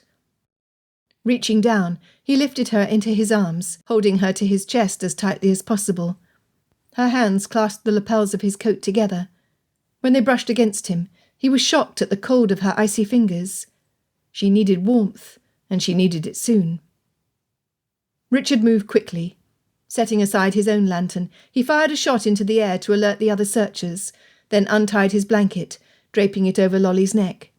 Remounting, he grabbed Miss Bennet from his cousin's arms. "We will see you back at the inn, Darcy." He wrapped the blanket tightly around his passenger. "I'll leave both lanterns for you. Lolly will find the quickest way back. Follow as you can." Darcy nodded. Blast! His horse was gone. Where Richard's mount had been obedient, his steed was not.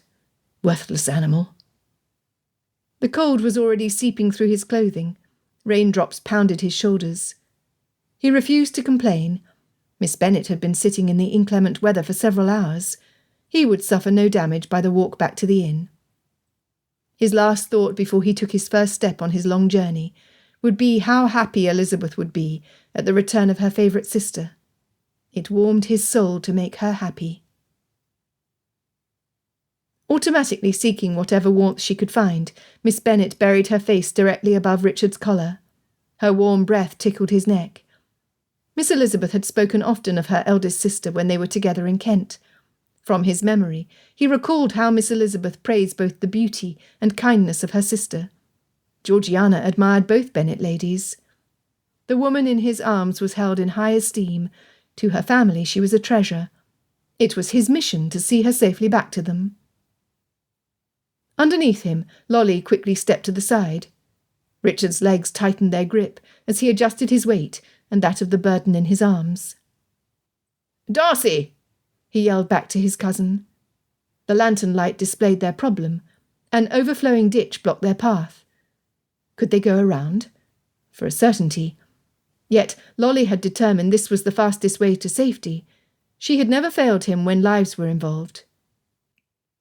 When Darcy stepped closer so the light could reach the far bank, Richard felt the muscles bunch beneath him. "Hold on, Miss Bennet." Squeezing his thighs and grabbing a handful of mane, they launched over the fast-moving stream. Once away from the lanterns, Richard could see the flicker of light in the distance. He had no doubt Lolly would head straight for the inn. "Darcy, the Rose and Crown is almost directly ahead of me. There should be a bridge or crossing somewhere along the ditch," Richard yelled. "Stay safe, and I will send help as soon as possible." "Just get her to safety, I pray you," Darcy replied. Despite the weather conditions and the precariousness of the footpaths, Richard knew from experience that Darcy's innate sense of direction would lead him to warmth. "Let's get her home, Lolly girl." Shifting slightly, his arms tightened around Miss Bennet. A tenderness unknown to him trickled up his middle to his chest. He had not held a woman close since... well, he could not recall the last time. Most generally, he used the excuse for not actively seeking a wife as being too busy training green recruits. The truth was far less palatable. His family's society, and that of their peers, was rife with adultery, where each mate went their own way with no regard to the person they had vowed to love. London brothels were full of discontented husbands, seeking the comforts denied by their wives. Drawing rooms were equally stuffed with so-called ladies who traded lovers between them. It was in every way disgusting. For a certainty, Richard knew he was far from sainthood. Yet the promises a man and woman made in front of God, their family and friends, were sacred to him. He would not marry without a microscopic review of the female's qualities. That was for certain. Again and again, Darcy's feet slipped out from underneath him, dropping him to his knees in the mud. He was cold to his bones and miserable.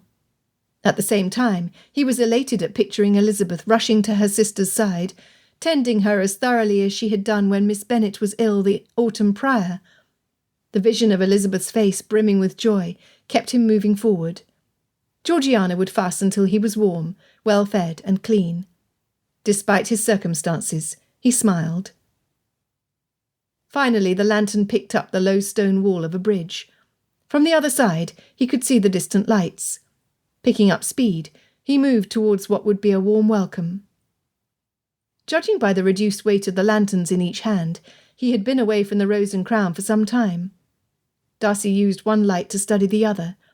Each had a long, wide wick sticking out of the burner. That meant the brighter light came at the cost of fuel. The last thing he would need to have happen was to have the small chamber under the wick run dry. That would leave him stranded in the dark. Hurrying, he did not see the root buried only part way under the ground. Landing flat on his face, the blow smashed the lantern in his right hand on a rock. Since his wrist also hit the boulder, his grip on the handle loosened, allowing the light source to roll down the embankment into the water. His stomach seemed to go with it. Pulling himself up, he clasped the other lantern like it was his only connection to survival. Taking the time to cautiously place his steps, he moved, at a much slower pace, to the inn. He needed hot tea, a warm fire, a hot bath, a smile from his sister, and Elizabeth, if she would have him.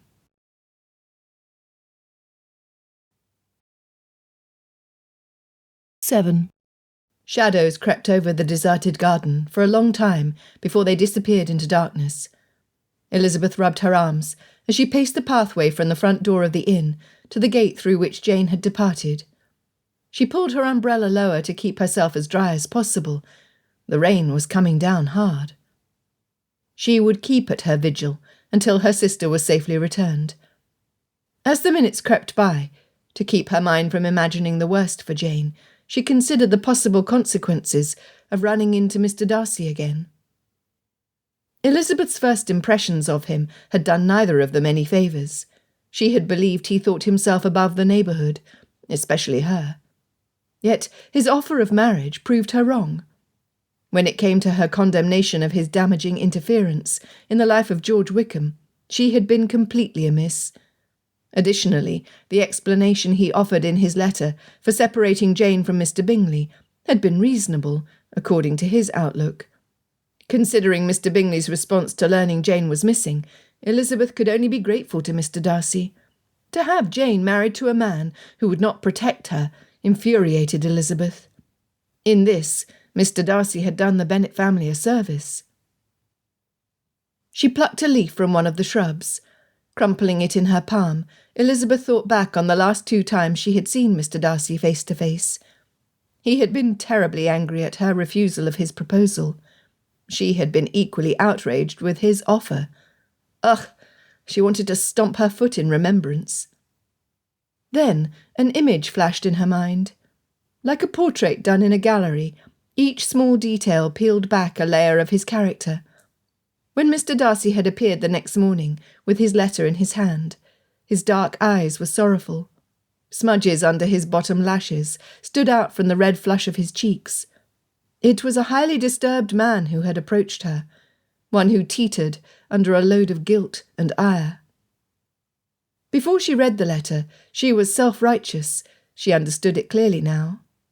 After, oh Lord, after reading each word over for the second, and then 3rd time, a crushing weight settled on her heart. She had been wrong, very wrong. Over the days and weeks since that day, her appreciation for the good in Mr. Darcy had risen until her fondest wish was to see him again to apologise. Believing that she would never have the chance, Elizabeth vowed to herself to think of him no more. Instead, she would accept it as a valuable lesson learned, that she was not nearly as intelligent and perceptive as she had thought. Boastful braggart. Turning back from the garden gate, she moved toward the front of the inn. She was only halfway to the door when a rider could be heard approaching. A man yelled, "We found her! Tell her family! We found her!" Elizabeth's heart rushed to her throat, pounding so quickly she could barely swallow. Jane! Running the rest of the way, she met the horseman by the door. It was Colonel Fitzwilliam. Thank God. "Whoa," he commanded. In the seconds it took for the horse to still, he dismounted, keeping Jane in his arms. The Colonel glanced around the courtyard. "Miss Elizabeth, she needs a hot bath and a warm bed. A physician should see her. Pray, lead me to your room." "Follow me, Colonel," Elizabeth said to him, as she rushed into the building. Jane's face was covered with the corner of the blanket. Elizabeth's cursory glance revealed nothing of her sister's condition. Running ahead of the Colonel, she had no need to open the room. Her uncle and aunt stood waiting. At the same time, Mr. Bingley stepped into the hallway. He offered to remove the precious burden from Colonel Fitzwilliam, to carry his angel into the chamber. The man growled, "Go back to your room, Bingley. You are not needed here." Elizabeth would have kissed the Colonel on the cheek, had other needs not been more pressing. Richard Fitzwilliam was a real man, who was as responsible and protective as her uncle and Mr. Darcy. She yearned to rush to Jane, to hold and comfort her. However, Aunt Maddie was already directing a maid to put warm bricks wrapped in soft cloth around her eldest niece. She was clearly and efficiently in charge. Georgiana had been waiting in the room with the gardeners. Glancing around, she asked, "Did my brother not return with you?" Elizabeth held her breath to not miss the Colonel's response. When the negative answer came, her heart sank. Was he in danger? Oh, good heavens! She hoped not. "Where is he?" Georgiana asked. Richard moved towards the bed, gently laying Jane on top of the bedclothes. "Darcy discovered Miss Bennet. It is his greatcoat the lady is wearing. His horse ran off, so he's walking back." Richard looked back towards the gardeners. "I suspect she has an injury to her foot or leg, since she was not attempting to return on her own. Whether it is from the cold or a bump on the head, I do not know, but she has not spoken since we found her." Elizabeth stared at the bed, willing her sister to respond. Uncle Gardiner extended his hand. "We will never be able to adequately express our gratitude to you for returning Jane to us, Colonel. Pray, accept our sincerest thanks." "Oh, none of that now." A pale blush appeared on his cheekbones. "Is the physician on his way?" Before her uncle could reply, Aunt Maddie moved the blanket from Jane's face. Had Elizabeth not been watching, she would have missed the moment the Colonel saw her sister clearly for the first time. Colour rushed from his cheeks. His breath became shallow, and his mouth gaped. He swallowed, his Adam's apple bobbing like a young lad's. She wondered what his reaction meant, then gasped when Jane's eyes flew open, seeing the man who had rescued her standing close. "Well, hello," the Colonel grinned, after gulping. "I am pleased you are awake, Miss Bennet." "As I am pleased to be awake, sir," Jane whispered, her voice scratchy. "Where am I? And who are you?" The Colonel bowed. "Colonel Richard Fitzwilliam at your service, ma'am." Aunt Maddie took this as a signal to remove everyone from the room, including Elizabeth and Georgiana. Reluctantly, they left. The relief at seeing Jane aware of her surroundings, and the fact that Elizabeth had been sent from her own room, made Elizabeth giggle. "I had better go find Darcy. Are you settled enough for me to leave, Poppet?" the Colonel asked. When his cousin answered in the affirmative, the man moved to the door. His eyes lingered on Jane. "I shall return." "Lizzie, do you want to join me and Mrs. Annesley in our rooms?" Georgiana asked. Taking only a moment to consider, Elizabeth replied, "I thank you, good friend. Nonetheless, I believe I will wait downstairs for the arrival of the apothecary." She was a fraud. With Jane returned, her concern was now focused on the safety of one Mr. Fitzwilliam Darcy, Esquire. "Then I will wait for my brother in our rooms." Impulsively, Elizabeth hugged the girl before they parted ways. As she descended the stairs, the innkeeper and a stranger carrying a black leather apothecary case were approaching. Knowing her aunt would not allow her back into the room until a lengthy examination was done and Jane was settled, Elizabeth decided that she would do as Georgiana was doing. She would check to see if Mr. Darcy had yet arrived. Pulling the shawl closer, she closed her eyes to adjust to the darkness. When she opened them, the courtyard was completely empty. Fortunately for all of the searchers who had not yet returned, the rain had stopped. He was gobsmacked. With that one glance, Richard Fitzwilliam felt like his feet had been pulled out from underneath him. Without a doubt, Miss Bennet was the most beautiful woman he had ever seen. But what did that matter to him? A woman like her would never want his ugly mug around. Therefore he would put her completely out of his mind. He would think about horses. After all, what does Miss Bennet have that Lolita does not? She has 2 less legs and feet, for heaven's sake. Lolly has saved his life more than once. What could Miss Bennet do in comparison? Why, nothing. No, he was wrong. Richard ran his hand through his hair. Miss Bennet could do far more than save his life. If she were as kind and gentle as her sister and Georgie had said, she could fill the painful void in his chest. Georgiana was troubled. Not only was Fitzwilliam missing, but Richard had completely ignored Lizzie while they were in the same room. She chewed on her thumbnail. Possibly it was due to his concern over rescuing Lizzie's sister, whom he knew she cared for. Perhaps the role of hero embarrassed him, so he humbly chose not to look in Lizzie's direction. Yes, that must have been what happened. Georgiana knew beyond a doubt that both Jane and Fitzwilliam being lost at the same time and place would bring them together permanently. It would be an experience shared. She smiled at how well things were working out. Standing to the side of the doorway under the eave, Elizabeth watched as one group of searchers after another returned to the inn. None of them were Mr. Darcy. As each minute passed, her anxiety for his safety grew. He had to be soaked to the skin, miserably cold, and so alone in the darkness. She was a fool. The man she had spent so many months hating was sacrificing his own health and safety for Jane. He was a good man, a worthy man. Why had she not seen this before? Bah! Her own stupid pride had blinded her to the fact that he had willingly offered his assistance to help Mr. Bingley run an estate, that he had controlled his anger when Lady Catherine de Bourgh had spoken against a sister whom he loved by minimising Georgiana's skills to promote imaginary ones possessed by her own daughter.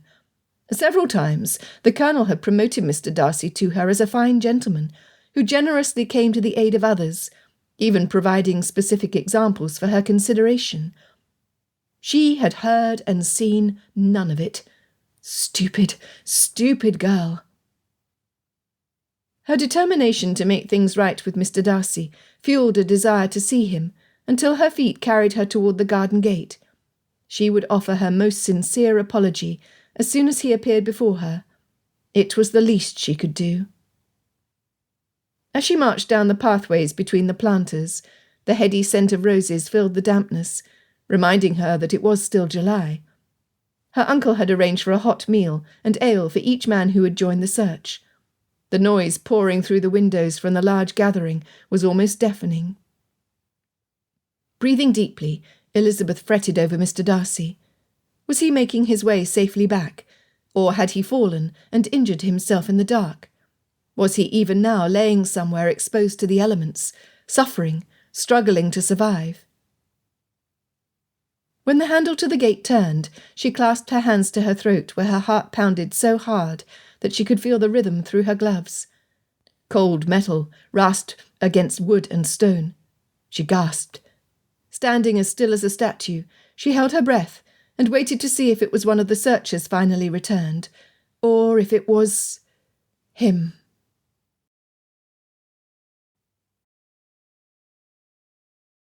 8. Darcy's hands were so cold they could barely turn the latch. His gloves had been in his greatcoat pocket, which covered Miss Bennet. His jacket and waistcoat were soaked through. He was covered in mud, and dampness had penetrated the leather of his hessians, where the seams were sewn next to the sole. He was miserable. From behind the gate he heard the din from the Rose and Crown, which did not help his situation. Unless he entered through the kitchen, each man and woman he would encounter would find him bedraggled and unkempt. Darcy was certainly not at his best. He did not want Elizabeth seeing him dishevelled. Darcy would need her to focus on what he had to say, not his appearance. He had things to explain to her that should have been discussed before they ever left Kent. Her charges against him had been hard to swallow, yet in many ways she had been correct. His attitude had veered far away from the way he had been taught in his youth. He had been arrogant and prideful. His prejudices against those of her station were deep-seated, yet over the 3 months since he offered her his hand, He had struggled to root them out. How would he prove to her that he was a changed man? He was determined to continue his efforts to refine his character. He would prove to her that he could act the gentleman under any situation. Then he saw her. The arbour framed her features. The shadows from the distant inn lights softened the firmness of her chin, and the fringe of her hair framing her face. Her eyes were luminescent as they gazed back at him. He breathed her name. When she replied, with a whisper of, "Mr. Darcy," it took a mere 2 steps until his hands were on her shoulders, gently drawing her near. She was the warmth to his cold, the calm to his storm. He was the master of his control, until her fingers buried themselves in the waves of his hair. He was lost, no more in possession of anything of value. Everything was hers. Never had the touch of a woman's lips set his soul on fire. Light exploded inside him. His heart, oh Lord, could she feel it pounding through the barrier of their clothing? He cared not at all. Kiss after tender kiss healed all that was wrong with his world. As her lips opened under his, he drew her even closer. She met his passion with equal fervour. Oh, she was a wonder. The quivering of her body restored a measure of his senses. Resting his forehead on hers, he breathed her name. "My Elizabeth." She pulled back, her fingers framing his face. "Am I yours?" In the dim light, her eyes sparkled. His heart spoke what he needed to say, and she needed to hear. "Always and forever." Elizabeth initiated the next kiss. It sapped the strength from every inch of his body. When she was done, she smiled against his lips. "I imagine this would be as good a time as any to ask you to accept my sincerest apology for misjudging your character. Will you grant my request, Mr. Darcy?" Resting his forehead against hers, he chuckled. "I would gladly grant any request of yours, Elizabeth, except that one. For what did you say that I did not deserve? Instead, allow me to beg your forgiveness for each accusation you made against me. They were all true." "They were?" she softly teased, as she used the tip of her nose to gently tap his chin. "Yes, my love, were." He cleared his throat to gather a semblance of control. "I have determined that I will devote my lifetime to pleasing a woman worthy of being pleased." "Me?" she whispered against his cheek. He gulped, his self-control fleeing like bandits chased by the law. "Only you. Always you." He felt her nod, heard her inhale, then saw her grin. "Then I agree to become Mrs. Darcy without you needing to ask, if you will kiss me like this at least twice a day for the rest of our years." It was the easiest contract he had ever entered. "With my whole heart, mind and soul, I promise." Her smile lit the night. No, it was a lantern, held up by his cousin, that was intruding on their private moment. Darcy wanted to take Richard's own pistol and shoot the man in the foot. Elizabeth giggled. Yet she remained where she was, not stepping back in embarrassment or shame. "There you are, Darcy," Richard teased. "I figured I would find you buried up to your knees in mud, whining for someone to find you. Instead, I see you have things very well in hand." "Richard, mind your tongue." Thinking quickly, he suggested, "Cousin, if you would escort Elizabeth inside, I will seek out the warmth of the stables until she is safe." Elizabeth's gown and jacket matched the muddy streaks he had on his own garments. As soon as she surveyed the damage, she laughed. "We are a pair, are we not?" "And so it will be for the rest of our lives, my dearest," he agreed. They were fortunate it was Richard who found them embracing. Anyone else, and rumours could have turned malicious with the Bingley sisters in residence. Richard offered his arm. Before she accepted it, she leaned in to whisper for Darcy's ears only. "You must allow me to tell you how ardently I admire and love you." Then she kissed him on the cheek. He was flummoxed. Those were the very words he had practised repeatedly before proposing to her in Kent. That she would remember them and use them now delighted him beyond measure.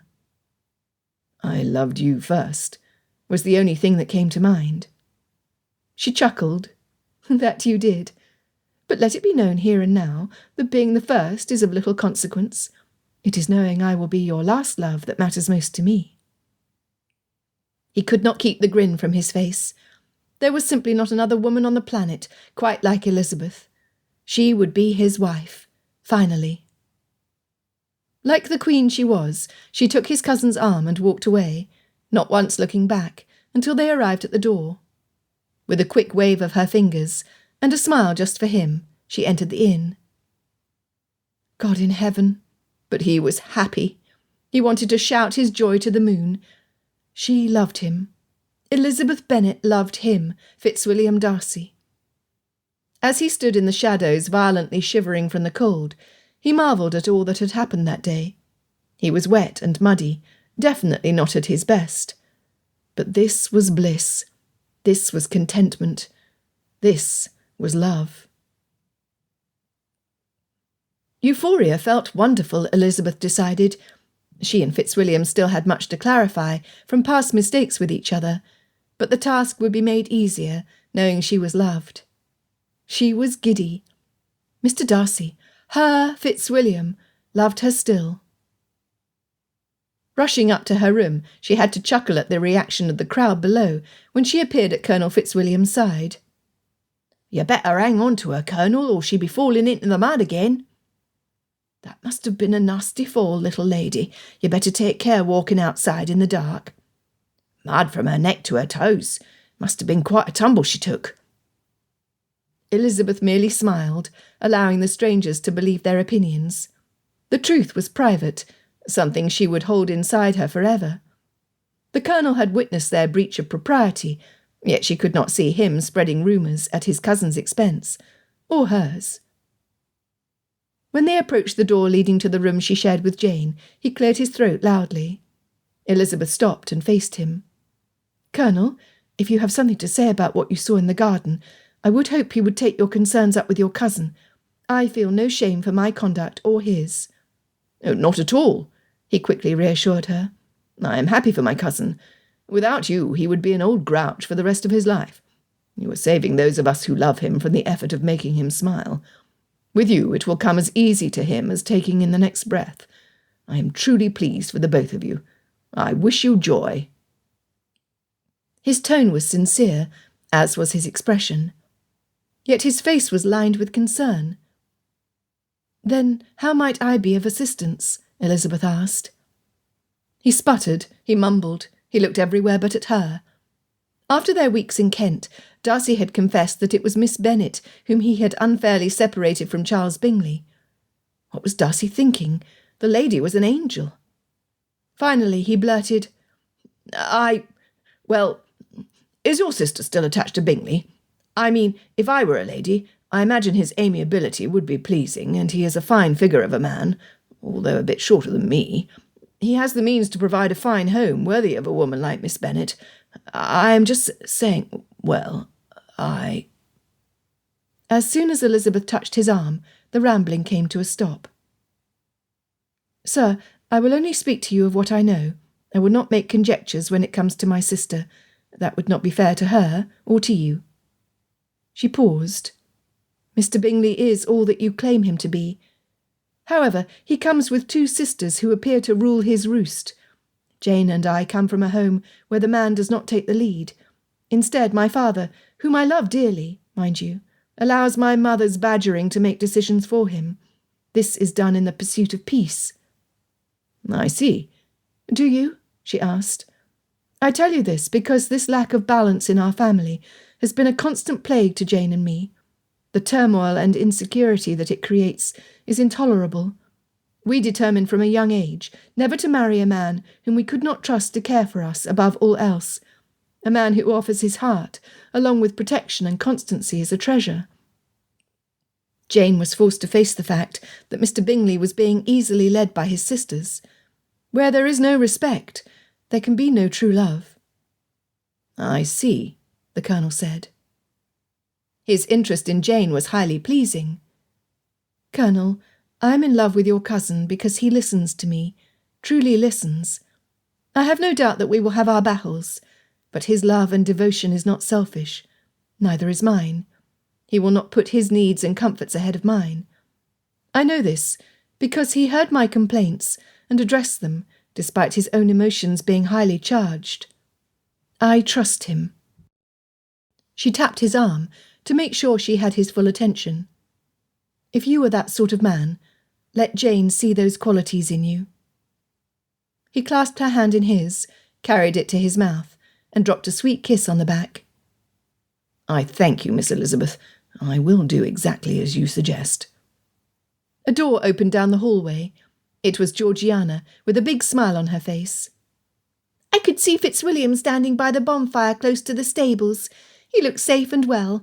We no longer need to worry," she assured them. "Thank you, Poppet." The Colonel opened Elizabeth's door. "A good night to you and to your family." Bowing, he left for his own room. Looking down the hallway, Elizabeth bid Georgiana a restful slumber.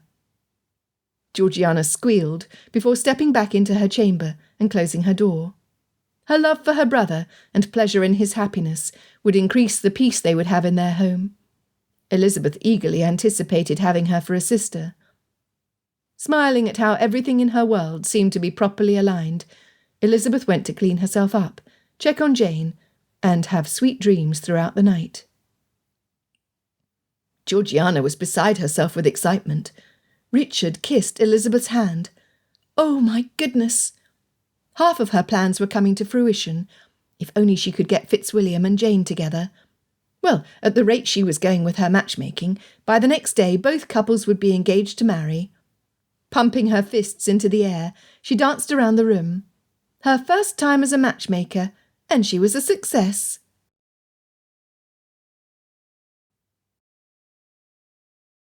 (9) Jane's sore throat had almost disappeared by the next morning. The swelling in her ankle would take much longer to heal. Elizabeth had spent the whole of the night watching for fever. She was grateful that Jane slept well into the morning. Part of Elizabeth wanted to tell her about her engagement to Fitzwilliam, but the other part wanted to hold those first tender feelings close. "You are smiling again, Lizzie," Jane said. "You would be too, if your favourite sister was returned to us with relatively little harm," Elizabeth hedged. "Thank you. I am grateful for all of those who spent time away from their families and their own comfort to search for me." Jane fussed with the blanket covering her legs. "Lizzie, I feel like such a fool. You had told me almost from the first that Miss Bingley's overtures of friendship and Mrs. Hurst's clinging to me like we were unusually close companions could not be trusted. I failed to give what you said the attention your words required. That I allowed my disappointment to drive me to seek solitude away from them proves that I am the silliest female in our family." "Oh, no, you simply cannot say that, Jane dear," Elizabeth giggled. "Do you not recall when Kitty and Lydia used the red dye for colouring fabrics on their lips to look more adult? When they discovered the dye was from bugs harvested in Mexico, they tried to wash it off." Through her laughter, Jane finished the tale. "Except it would not come off. Mamma was embarrassed to have young daughters with vibrant red lips." Elizabeth added, "Had it only been on their lips, it might not have been so bad. Lydia's choice to put it on her cheeks as rouge was a sight." "Why they thought no one would notice was beyond the pale," Jane continued. "Very well, you are correct. I am not the silliest girl. I am, however, one of the silliest." Elizabeth sobered. "Dearest, you looked at Mr. Bingley with such confidence in your eyes that it was impossible for you to see anything else." "I was wrong about him, Lizzie." Jane's eyes dropped to her lap. "He has proven himself to be far different than the man I remembered from Netherfield Park." She sighed. "He is but a boy in comparison to the man—" Elizabeth's brows shot up. "Yes, Jane, what man would this be? Perhaps you are thinking of Colonel Fitzwilliam." Jane blushed. "Lizzie, he lifted me as if I weighed no more than a feather. Then he held me to him so tightly I never once feared I would fall off his horse. Each step of the journey he spoke softly to me, easing my concerns. She closed her eyes as she looked to the ceiling. Had I not heard the words, I could feel the vibration from his throat. His heart pounded rapidly. I could feel that as well. Curiosity burned inside Elizabeth. What did he say? Do you recall? Jane smiled. I may have dreamed this, since everything was in a bit of a fog. However, I recall that he began by explaining how important his horse is to him. He affectionately calls her Lolly. He told me that the casualties of battle often require that the mare bear the burden of more than one person. Repeatedly, he said that I was not to worry, that Lolly would make sure we made it back to the inn safe and sound, and that if I were as pretty as my sister Elizabeth, that Lolly would have reason to be jealous. Again, he reminded me not to worry. Lolly would be just fine. She chuckled.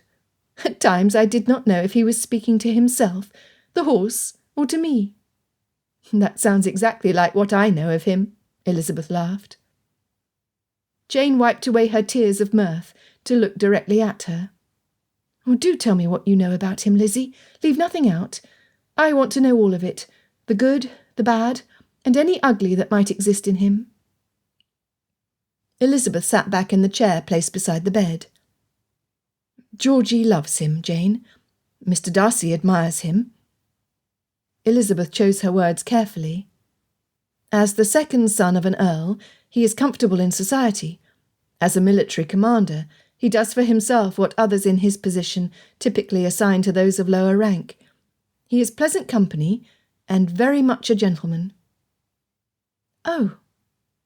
Jane chewed on each word, replaying it in her mind. Is that all? He asked about you. What did he say? Jane could not hide her excitement. He wondered if you were still attached to Bingley. When her sister shook her head, Elizabeth added, I suggested that he demonstrate his fine qualities to you until you are left in no doubt of the type of man he is. Jane's smile was angelic, with a little devil mixed in. Then I should return the favour, and do as our good friend Charlotte once recommended.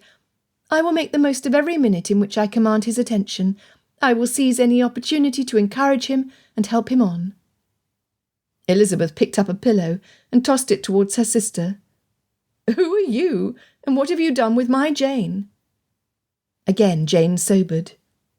Lizzie, the attraction I felt towards him was instant. Although weathered, his face is kind. I will not allow my natural reticence to rob me of coming to know a man worthy of knowing. Should he desire to come to know me better, I will gladly accept. Good for you, Elizabeth grinned. The son of an earl, Mamma will be pleased. He has yet to offer even a friendship, Elizabeth Ann Bennet. We shall wait and see what will happen. Your plan is sound, Jane. What do you believe? A day or two is all the patience you will need. Ha! Go for a walk, Lizzie, but watch out for roots that stick up above the ground, or you will be in bed with a twisted ankle. Ha, yourself!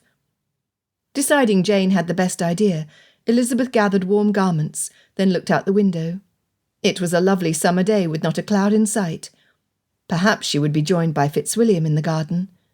At that thought she hurried outside. Darcy was surprised when Bingley joined him to break his fast. He had thought Mr. Gardiner's demands were clear. With Miss Bennet's injury, the party's removal from the inn was impossible. Therefore it should be Bingley and his family who left. Good morning, Darcy. I hope you've recovered from the events of yesterday. Bingley's smile should have lit the room. Do you know of Jane's welfare this morning? She is Miss Bennet to you, Darcy reminded his friend.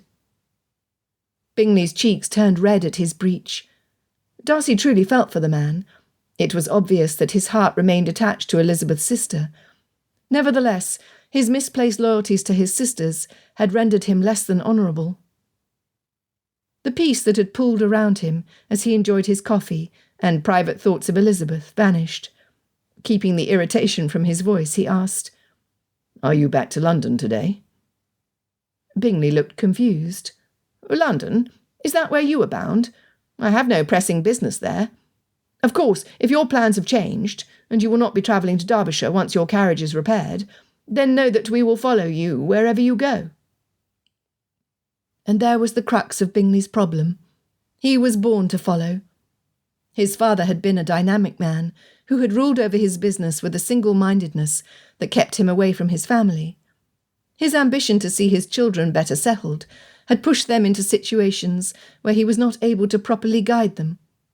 When Bingley first appeared at Cambridge, Darcy saw the younger man's vulnerability in trying to make his way amongst those whose inborn prejudices shunned him because of his connection to trade. Stunned, Darcy realised at that moment that he had taken over the fatherly role, with Bingley trailing meekly behind. Thus, the fault was not Bingley's alone. He pondered how it would be best to respond. Had it been Richard who was sitting in his chair, Darcy knew exactly what his cousin would do. He would tell Bingley to grow a backbone, then force him into a situation where the young man was made to stand on his own. Harsh, but effective. Darcy gestured for him to be seated. "Before we speak of my plans, I would like to ask you a question." When Bingley was sitting across from him, he asked, "What do you believe your father would have done should he have witnessed your sisters, his own daughters, pulling you around like a puppy on a lead?" Blast! That was harsh. Not at all what he had meant to say. Nonetheless, he could not take the words back now. Bingley sputtered before he replied, "Darcy, I know that Caroline and Louisa like to have their way, but what woman does not?" "Miss Bennet for one, my sister for another. Do you want me to continue? For the list is long." Bingley hung his head. "No, that will not be necessary." He nervously tapped his fingers on the table. "What you must think of me. I have utterly failed, have I not?" Darcy witnessed the second that Bingley felt the weight of his error. The younger man's face paled. Moisture appeared on his upper lip. "Pray allow me to ask another question." At his friend's nod, he inquired, "With both of your parents gone, who has the authority to discipline your sisters when they are clearly overstepping their positions in the family?" "Well, that one is easy. As Louisa's husband, Hurst should see to his wife.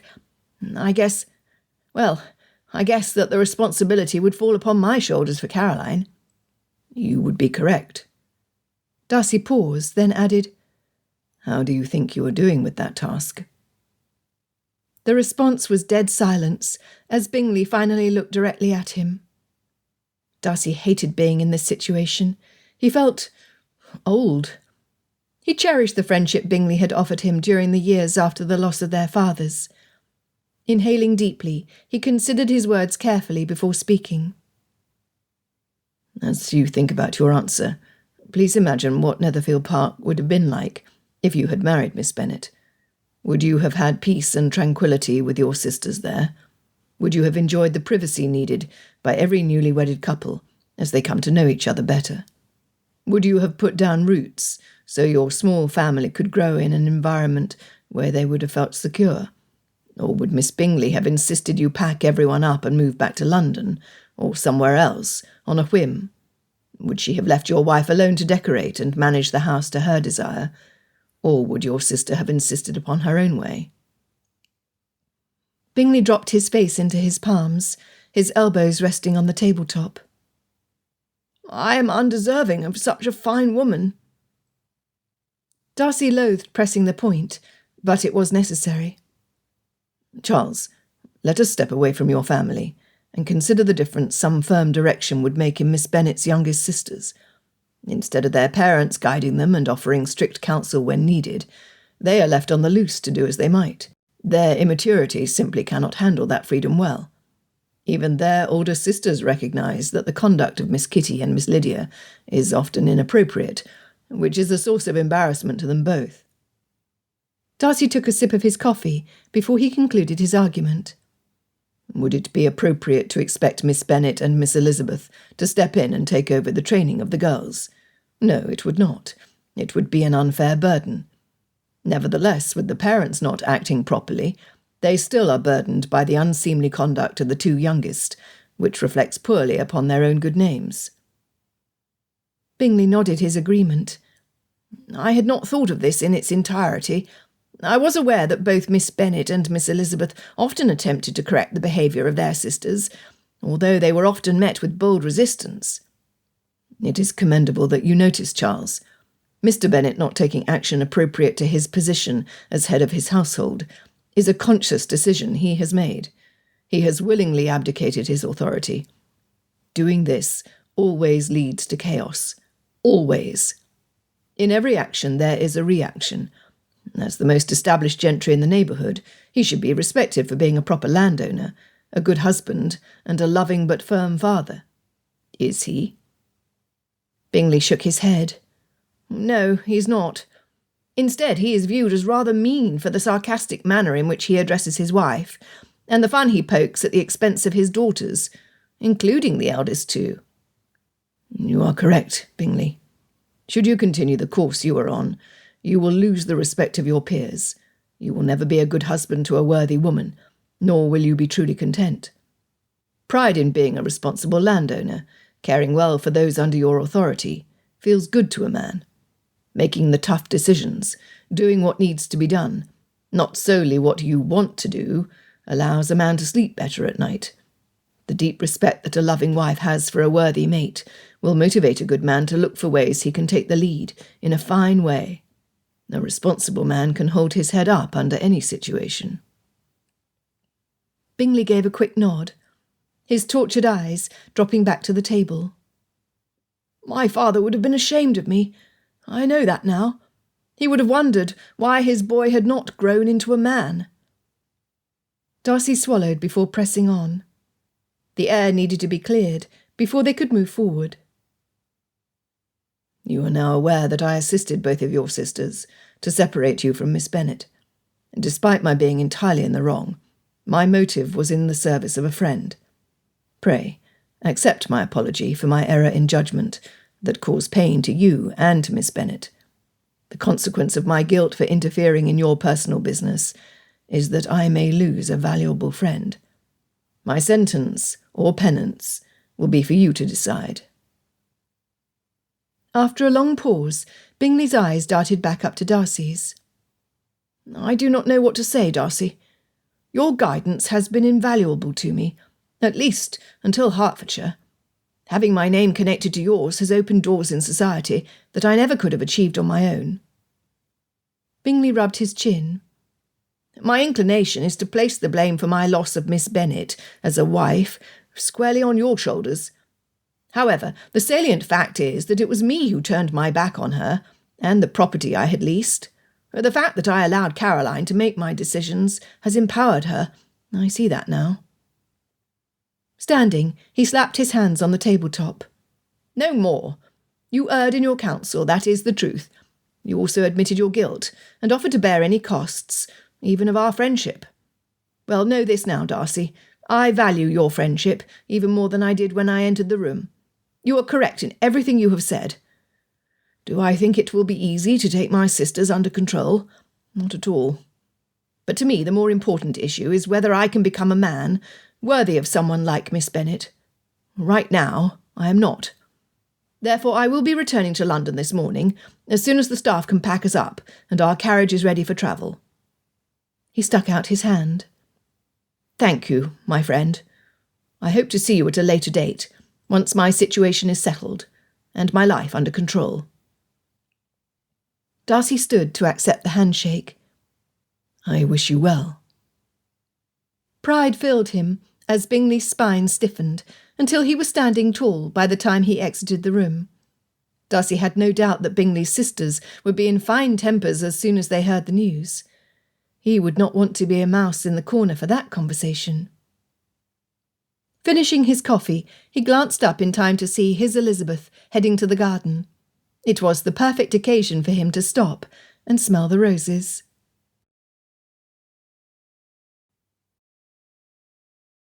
"10.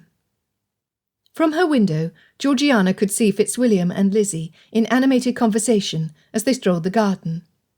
Deep inside, she just knew that her brother was asking Lizzie to tell him everything about Jane, as Lizzie was asking him about Richard. Gleefully she rubbed her hands together. She could devote herself to keeping her future sister-in-law company and practicing the pianoforte, knowing that everything was going as planned. Richard Fitzwilliam had a plan. Sending his Batman to London for his dress uniform, he would present himself to Miss Bennet at his finest. Few ladies were able to resist the outward appearance of authority and courage. Studying his face in the mirror, he pondered whether he should trim his side whiskers shorter, like Darcy's. Would she prefer him to wear a moustache? He leaned forward for a closer look. Good Lord, was that a single grey hair at his temple? He was only 30 years old. How and when did that happen? Grabbing it between his fingers, he plucked it out, immediately feeling much better about himself. Turning so the light caught his reflection, he was horrified to see a plethora of grey hairs on each side of his head. Running his fingers up his forehead, he pulled his sandy blonde hair back to reveal a battalion of soldiers dressed in silver uniforms. Blast! If he pulled all of the grey out, he would be partially bald. He shuddered. At least his teeth were straight and white. His eyes were not crossed. His nose was... Well, it was the Fitzwilliam nose. What could he say? She would either choose to come to know him as he was, or she would not. He would not fall into a pit of despair should she smile at him kindly, then choose Bingley. Bingley? Pah! That lad's front tooth was sort of crooked. Who would want... Moving to the window, he reflected on the differences between himself and Darcy's young friend. Bingley was amiable, and so was he, in that they were equals. Bingley was wealthy. On the other hand, he had a little money saved in the 4%, plus a small estate he would inherit upon his marriage. Compared to his opponent for Miss Bennet's affections, Bingley won that round. Bingley had 2 fire-breathing dragons for sisters who told him what to do. He had a multitude of superior officers and an opinionated mother who commanded his obedience. The difference was that he, Richard Fitzwilliam, would never go against his conscience, ever. That favoured him with a point, which made it a tie. Bingley was a fine-looking fellow, even with his slightly crooked tooth. Richard sighed. He was not, nor would he ever be declared handsome. Not even his mother made that claim. Bingley won this round, which put him in the lead. Lastly, Bingley was a good lad. Colonel Fitzwilliam was a man. Would the lady notice how equal he was to Bingley? He could not know. Glancing out the window, he spied his cousin and Miss Elizabeth. He grinned. If ever there was a couple made for each other, it was the two of them. What Darcy lacked, the lady had in abundance. He loved Darcy like a brother. Seeing him relaxed and happy was a gift. If only he could see himself as happy. How soon can we marry? Elizabeth's chuckle was as soft as the look on her face. She teased as she hurried them to the little privacy offered at the back of the garden. Am I not to receive a customary, "It is a fine day for a stroll in the garden, Miss Elizabeth. I hope you and your sister are well, Miss Elizabeth," or "A good day to you, Miss Elizabeth"? He closed his eyes for a brief moment to savour her nearness. She smelled of honeysuckle and happiness. He could no more have stopped himself from grinning from ear to ear than to stop the sun from rising in the eastern sky. Turning to face her, he said, "I love you, Elizabeth. Should there be heavy snow falling and drifts 3 feet high on each side of us, I would walk with you. I would have you hold my arm. Then I would pull you closer to me than you are now. We would tip our heads up and welcome the frost as it chilled our cheeks and our noses. It matters not to me if the sun is shining or the moon is high in the sky. I will walk with you the rest of my days, should you tell me you will marry me soon." She softly whispered his name, Fitzwilliam. Glancing back at the inn, she noted, "I fear we can be seen from the windows, you dear man. Therefore, should you face me, hold both of my hands in your own, then step as far apart as humanly possible. We will present ourselves as entirely proper when I tell you—" She faced him, then clasped his hands. His cousin with his broad shoulders could have fit between them. Her dark eyes never moved from his as she said, Do not be fooled into believing I do this only for propriety, for I want to watch your expressions play across your handsome face when I tell you that I adore you, I cherish you, I like you, and I love you. However, let it be known by you here and now that the force behind my words is not for those feelings only. Oh no, my dear heart. While I do adore you, cherish you, like you, and love you, until the day we wed and beyond, I want you. No power on earth could have halted him from pulling her forward and kissing her until his knees threatened to buckle underneath him. The raw intensity setting every nerve ending on fire with her bold response had him undone. Chills and heat raced up and down his spine, flaring out until the tips of his fingers, where they cupped her face, were charged with heightened sensitivity. The large hand giving his shoulder a rough shake jolted him back from the clouds. You would be putting on quite a show for anyone who decided to stroll the gardens from the carriages that just arrived, Darcy. Thank God, it was Richard. Dropping her arms from where they had been wrapped around him, Elizabeth laughed as she stepped back. Good day to you, Colonel Fitzwilliam. Looking directly back at Darcy, she grinned. I believe, my love, that this is where our conversation began. A polite greeting is always fitting under any circumstance to relieve tension and calm, excitability. Both men joined in her merriment. As they walked back to the inn with Elizabeth between the two of them, she leaned close enough to Mr. Darcy to whisper, As soon as you have permission from my father, who is but 2 hours from here, I will marry you. He would remember that moment forever. Her eyes danced with happiness, her cheeks were a rosy blush, and her lips were plump and red. Thinking quickly, there was only one course for him to follow. Richard, race you to Meryton. Without hesitation, he replied, You are on. Elizabeth yearned to laugh at the comedy of errors that kept Fitzwilliam and the Colonel at the inn that evening. They would need to hold their competition to Meryton on the morrow. The two couples and Georgiana were gathered in the sitting-room between her bedchamber and the gardener's. The Colonel had graciously offered to carry Jane from the chair she had pulled herself into to the sofa. He had placed a small table with a pillow on top under her ankle. His attention to Jane was marked. My darling Fitzwilliam, Elizabeth teased the gentleman seated next to her, when you abandoned me in the garden, I felt no loss, since your purpose was to my benefit. However, you are here, instead of in my father's study. I cannot begin to imagine how this took place, or rather, why this has taken place. Have you changed your mind, dear man? Shall you retract your offer to me, in hopes of winning the hand of the fair milkmaid who sings so loudly to her cows? He snorted inelegantly. Huh, that woman must be at least 50 if she is a day. Her singing, as you call it, is a nuisance that wakes me before daylight every morning that I've stayed here since my youth. When my father complained to the innkeeper, he was met with a grin and an explanation that her caterwauling wakes the guests and gets them out the door earlier, so the rooms can be readied for the next night's visitors. I have heard that some have offered her money to keep quiet.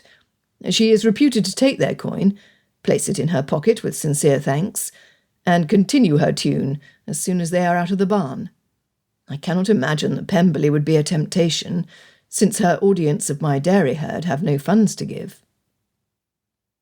Her chuckle delighted him. He looked at her sternly as if he disapproved, then grinned. Glancing around to make certain that no one could hear, he softly said, As to why we remain, my sister approached Richard and me before we could order our horses to be readied, with a request that we listen to the music she'd been practising. When she offered to host tea afterwards, we could not decline. Darcy leaned closer. These few days here at the Rose and Crown have been good for Georgiana. Since her disaster last summer, she has hesitated to put herself forward in any way. Richard and I know the source of her confidence, Elizabeth. It is you, your sister, and your aunt and uncle. For this alone I am grateful. Her heart beat a bit harder with his comment. That you put the needs of your sister ahead of your own speaks well of you. I would not want matters to be any other way. Papa will be in his book-room tomorrow, as he is today. When Georgiana glanced back toward her cousin and Jane, Elizabeth slid her hand over to entwine her fingers with Fitzwilliam's. They were able to remain in that position until her aunt and uncle joined them. Elizabeth had no one to blame for not being able to shout from the roofs that she was engaged to marry Fitzwilliam. Out of respect for her father, she wanted his permission before any celebration, even that between the family in the room. Georgiana was grateful she had not chosen to pair Elizabeth with her brother. The frown on his face at her laughter indicated more than words that there would have been tension between the two of them should they marry. No, as much as she appreciated the joy of Lizzie Bennet, her brother would never tolerate that much gaiety at Pemberley. He appreciated a more settled life. Immediately after seeing the frown, she focused on Richard and Jane. They were in deep conversation. Richard teased Jane, causing her cheeks to bloom with colour. Again, it was brilliant of her not to have attempted to match them together. Richard was far better suited to Lizzie. Jane and Fitzwilliam would be perfect mates. What was wonderful about the current groupings was how well they could get along. It spoke of future years where they could spend time together as their marriages progressed and their families grew. She wanted to applaud her own mental clarity. Instead, Georgiana plotted scenarios of the best way to get the couples together.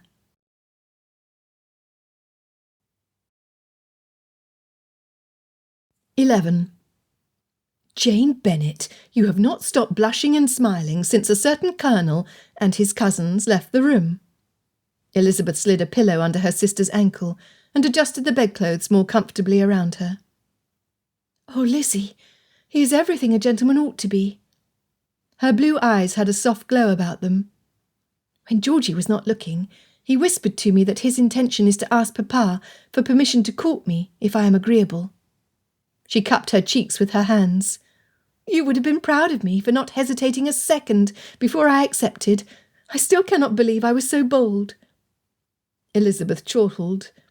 "Only you, dear Jane, would think it audacious to say what is in your heart." Jane looked away from her sister, her finger tracing the pattern of the quilt. "He is humble, Lizzie. He laid his circumstances out for me, holding nothing back." Her eyes darted back to her sister. "I was most impressed when he confessed that it was my appearance that first attracted his attention. He followed that with an admission that he has seen many lovely ladies who never inspired one attempt to know them better. When I asked why he was seeking to learn about me, he told me it was the lovely reports from you and Mr. Bingley that convinced him that I was a lady to be held in high esteem." Jane reached for Elizabeth's hand. "Lizzie, although he shared no details with me, he has to have been an eyewitness to where callous indifference, deep-seated prejudices, and outright hatred have moved men to harm others. War must be a terrible thing.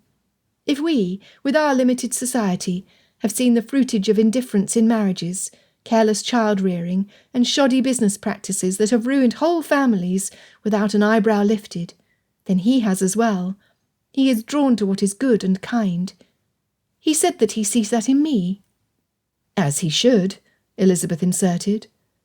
"What of you, Jane? What do you see in him?" Jane lifted her chin and looked at her without blinking. Never had Elizabeth seen her sister show so much courage. "I see a man who looks beyond my appearance to who I am as a person. I see an officer worthy of commanding obedience when the lives of those he admires are at stake. I see a man who has won the respect of Mr. Darcy, a man I trust. I see his tender care of Georgiana, and know that despite my flaws, he might one day cherish me the same way. I could love him, Lizzie.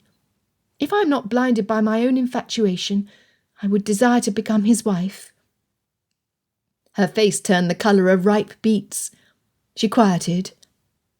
"Lizzie, when he picked me up in his arms, I almost swooned. He is strong of body and conviction. I find little about him that I do not admire."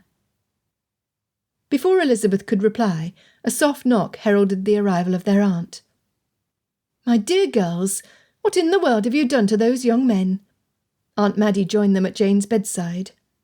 "Both of them showed my husband the utmost respect by explaining their purpose in travelling to Longbourn tomorrow.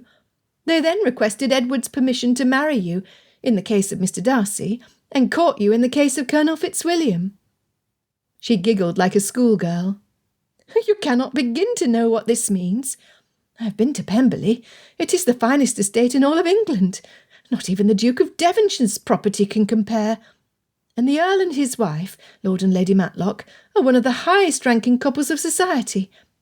Certainly there are wealthier families, and those with positions of elevated status, but few have the power that those two hold in their hands. Your mother will faint when she learns why the gentlemen are there. I only hope your sisters have her smelling salts at the ready. Elizabeth and Jane shared the laughter. It is almost like a romantic novel, is it not? Elizabeth asked, as her mind considered everything her aunt had said. Their lives would be different. They would be expected to participate in a society they were unfamiliar with. I will not be daunted, aunt. My courage rises with any attempt to intimidate me.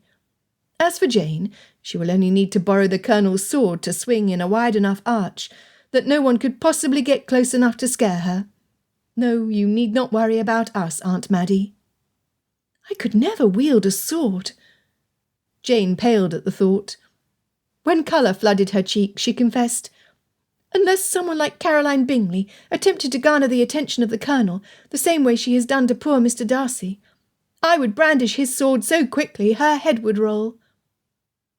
When Jane immediately slapped her hand over her mouth, Elizabeth burst into laughter. Who are you, and where is my Jane? I like this Jane, Aunt Maddie insisted. Elizabeth agreed wholeheartedly. I like her too. Good morning. I pray you are well, Lizzie, and that you are improving, Jane. Georgiana could not wait to begin her final push to get the couples permanently committed to each other. The carriage was scheduled to be ready early the next day. They could not separate without some sort of promises made. Although she dreamed of breathtaking autumn weddings, most likely it would be courtships offered. With the nature of her brother and cousin, that was as good as an engagement. We are, Georgie. Jane spoke for them both. Are you well?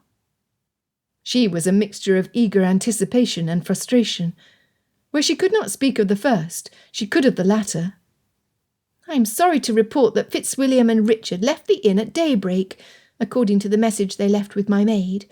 I know not what their destination is, nor when to expect them back. She huffed. I was in hopes that the 5 of us could spend the day together, for it appears we will be departing the Rose and Crown tomorrow. Elizabeth said, Then we will hope they are having as wonderful a time as we will, dear girl. Wrapping her arm through Georgiana's, she pulled her toward the bed. As it so happens, our aunt is well enough to depart tomorrow. Pray let us fill the hours between now and then with good conversation, musical interludes, and stimulating entertainment. It was exactly the sort of offer Georgiana could not refuse. She would come to better know the ladies, who would forever be a large part of her life. Then do let us begin. Tell me about Mr. Bennet, Richard insisted, as soon as they were away from the inn. What sort of reaction are you expecting from him? Darcy grinned. I am not at all concerned about Mr. Bennet, since Elizabeth wrote a note to him explaining her acceptance. She had her uncle give it to me before retiring last night. Did Miss Bennet not do the same for you? Ha! Now my cousin is a comedian. Should you ever lose your wealth, you can appear on stage, waiting for the crowd to throw coins at you for your performance. Richard sneered. Then you are on your own, Darcy taunted, before kicking his horse into a gallop. Richard and Lolita took little time to catch him. Lord, but he was happy. Elizabeth had shared with him that the secret to easy victory was to inform her mother of the reason behind their visit, before seeing Mr. Bennet. The lady would insist on immediate acceptance of their offers, then rush them out the door so she could hurry to their neighbours to boast. Darcy cared not what the matron of Longbourn did after their departure. His plan was to arrange with Mr. Bennet to purchase a common licence before returning on the North Road to the inn. Giving in to the need to boast of his efficiency, Darcy explained it all to his cousin.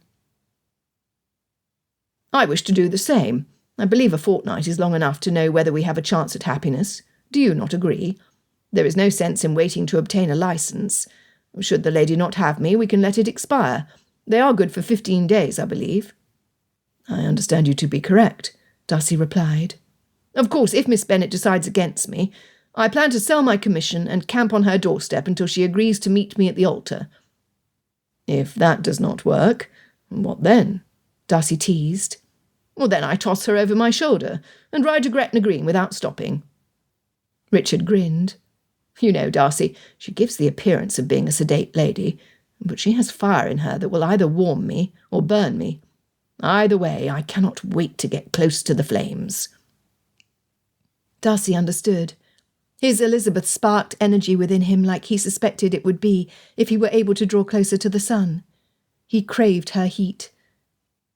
Looking at his cousin closely, the set of his jaw and the stiffness of his shoulders proclaimed louder than words that he had set his course in stone.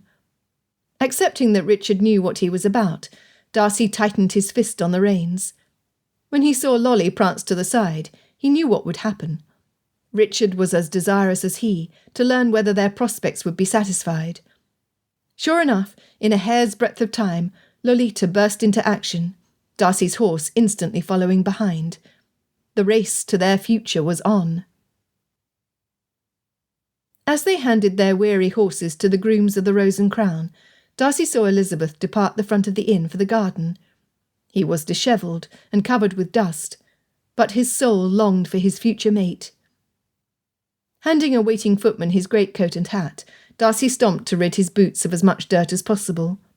With single-mindedness, he followed his Elizabeth. Had the Prince Regent himself demanded his company, he would have bluntly told him no. She stood by the gate, the place where he had kissed her the first time, where he had first told her he loved her, and where she had accepted his hand. She turned, a smile on her face. "Did you speak with my mother first?"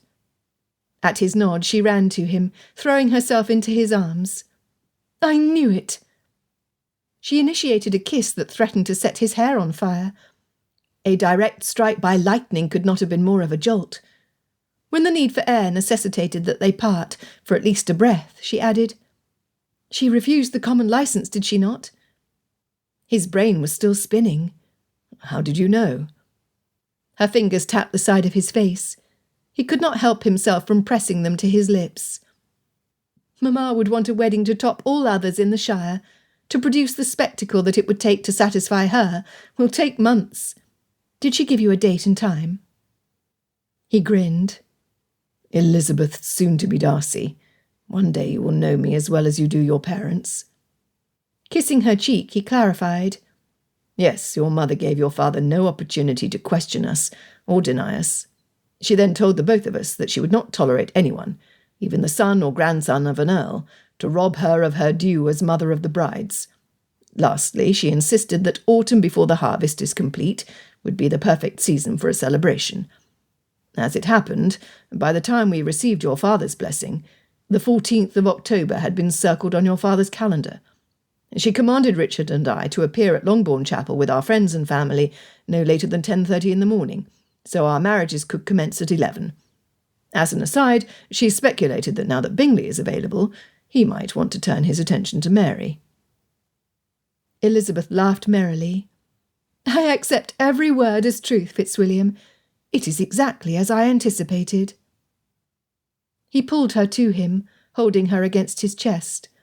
Her heart was beating in time with his own. "My Elizabeth, we were in and out of Longbourn in the time it took your mother to write a note to your sister that she is not welcome back at Longbourn should she not say yes to Richard. My poor cousin rode the first 2 miles from Longbourn with a stunned look on his face. He had prepared for battle, only to be sent away without a fight." "Will he offer for Jane, then?" Elizabeth asked. "In time he will." Darcy pulled his timepiece from his vest pocket. "I give him about 30 minutes after cleaning up to present himself to your sister before he blurts out his intent." Looking down at his garments, he realised his dust was now firmly attached to her coat and gown. "I love you, Fitzwilliam. The 14th of October cannot come soon enough." Kissing her for the last time before going inside, he agreed. Georgiana was horrified. Fitzwilliam was kissing the wrong Bennet sister. Oh, what was she to do? How could she? Oh, poor Jane! Her heart will be broken once she discovers that her own sister acted the traitor. She paced back and forth in her sitting room, mulling over what she had seen. Had she not peered out her window at that particular moment, she would have missed the scene below. Goodness! Her brother and soon-to-be former friend had kissed with a passion she had never— Well, a young lady her age should not have seen such a display. That her brother was happy was readily apparent. That Lizzie was equally, excited? Well, Georgiana would not address the matter, not even in her own mind. Had Jane not been in love with Fitzwilliam, the situation would have been satisfactory. Having Lizzie as a sister was almost better than as a cousin. It was just— Oh, how would she tell Jane? Stiffening her spine, she decided that the best way was to be forthright. Leaving her room, she tapped on Jane's door. When the door was opened by Mrs. Gardiner's maid, Georgiana was stunned by the events happening inside. Richard was on his knee next to where Jane was seated, holding one of her hands. Jane had tears racing down her cheeks. Oh, no! Richard had broken the news about Fitzwilliam and Lizzie before she could. Good heavens! Everything was going wrong. She loved her cousin, but he was as subtle as a bull in a haberdashery. Wait! Jane was smiling through her tears. What on earth was happening? Richard stood and turned towards her, Jane's hand still in his. Poppet, your timing is perfect. Jane has just accepted my offer. She is to be my bride. It was simply too much. Never had Georgiana swooned. She had thought it to be an art practised by desperate ladies to gain attention. As her world was going black, she heard Richard's voice from a distance shouting her name. Before she hit the floor, someone caught her from behind. After that, she knew nothing. 12. Richard's objective was to drop the note Mrs. Bennet had written off to the maid, caring for Jane, then retire to his room to clean up, and change into the dress uniform his Batman had delivered. Only then would he present himself to the lady of his dreams. Nonetheless, when the door opened, his good intentions flew out the window. Her smile drew him inside to kneel at her feet, one of which was propped up on a chair. I saw your mother. She wrote you a note. He fairly shoved the missive into her hands. Blast! He sounded and acted like an imbecile. He was an imbecile. I thank you. I will read it later. She moved it to a small table placed next to her. I would prefer you not wait. Richard reached across her to put it back in her hands, only to realise where his face was positioned. Lord have mercy on his soul. The rise and fall of her bosom.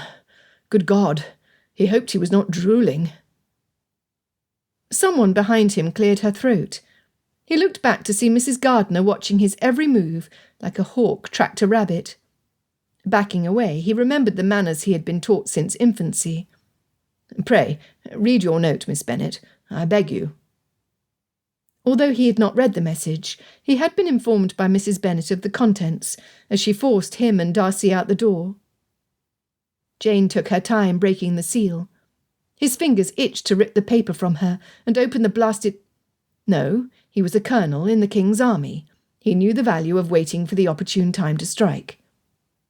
He wanted to pull his hair. He wanted to pace the floor. Yet he knelt on the hard wooden planks, covered with a thin carpet, pretending to be patient, as her eyes dropped to the letters on the parchment. Only then would she discover the future carved in stone by her most insistent parent. Would she agree? Would she fight her fate? Would she declare her independence from her mother's demands, since she had reached her majority and had the right? He thought he might vomit. Richard saw the exact moment Mrs. Bennet's words became clear. Jane's hand went to her chest. Her breathing quickened, as the blood rushed from her face, only to return with a much brighter hue. "Do you know what this says?" His Jane asked him, her tone insistent, her face embarrassed. I do. There was nothing for it but to brave it out. He would be strong for the both of them, if she would let him. "What is your opinion of what this says, Colonel Fitzwilliam?" Jane demanded. He wondered where his meek Jane went until he looked at her eyes. He saw a mix of the fear of having dreams crushed, along with a faint glimmer of hope that all would work out as desired. He recognised those feelings as mirroring his own. Clearing his throat, he replied, "In truth, I yearn to hear you say you will have me. Nevertheless, I will accept your decision to wait to have a proper courtship. It is your due." He was particularly pleased that he sounded fair. In his heart, he knew the last part of his comment was a lie. The last thing he wanted to do was wait. His Jane, his bold, courageous, perfect match, reached up to run her fingers down his cheek. A tear appeared at the corner of her eye, and his heart almost shattered. She was going to tell him no. Then he saw her smiling. Rays of sunlight paled in comparison to her. "Yes, 1,000 times, yes," she repeated more than once. In front of her aunt, in front of the maid, he cupped Jane's face in his beefy hands and kissed her with every emotion inside of him. When he felt the moisture transfer from her cheek to his, he leaned back. "You are certain, are you? You're not going to change your mind?" It sounded ridiculous, but he had to ask. She was a treasure, and he was just Colonel Fitzwilliam. "As certain as I ever will be." Her smile grew bigger. "I will ask you, Richard Fitzwilliam, would you be willing to officially offer me your hand in marriage, so I may make a formal reply of acceptance?" Would he? Richard Fitzwilliam was not a fool. Nonetheless, certain matters needed to be cleared up between them. "I recognise that your heart may not be... I'm hopelessly besotted, but, you may not yet feel the same. I'm willing to wait for you to catch up, my Jane. Nonetheless, I will tell you now in front of these witnesses that you have my body, my mind, and my heart. Will you marry me?" "I will." When Jane said the words aloud, that she was soon to become Mrs. Richard Fitzwilliam, the buttons of his uniform threatened to burst. His joy was complete. His surprise when she leaned in to kiss him soundly was echoed by the others in the room. Through the fog swirling in his head, he heard the sound of tapping on the door. It mattered not who it was. Jane had accepted him. He would be a married man in 3 months. No one could possibly be happier. Georgiana never attempted matchmaking again. Once her eyes opened to the truth, she quickly discerned that Lizzie was the perfect mate for her brother. Over time, Darcy and Elizabeth shared with her their history, including the failed proposal. Georgiana realised that she had failed before she ever began. On the 14th of October, her brother married his own kindred spirit. Georgiana saw no indication of nerves from Fitzwilliam or his new wife. Richard, on the other hand, paced the chapel until she thought he would wear a path in the stone floor. When the door opened and the 2 sisters appeared, her cousin did the unthinkable by marching to the back of the chapel to take his wife-to-be's arm from her father to place on his own. They were deliriously happy, the 2 couples. Their joy filled her heart. She had been a silly girl, thinking she could control the lives of others. Now she was on the verge of her own presentation, where eager mothers would push their sons into her notice. Matchmakers would abound. She determined that they would fail as she had failed. After all, arbitrarily deciding to coerce a man and woman together was a paltry device, a very mean art. And as she had learned firsthand, it was a lot harder than she ever thought it would be. The end.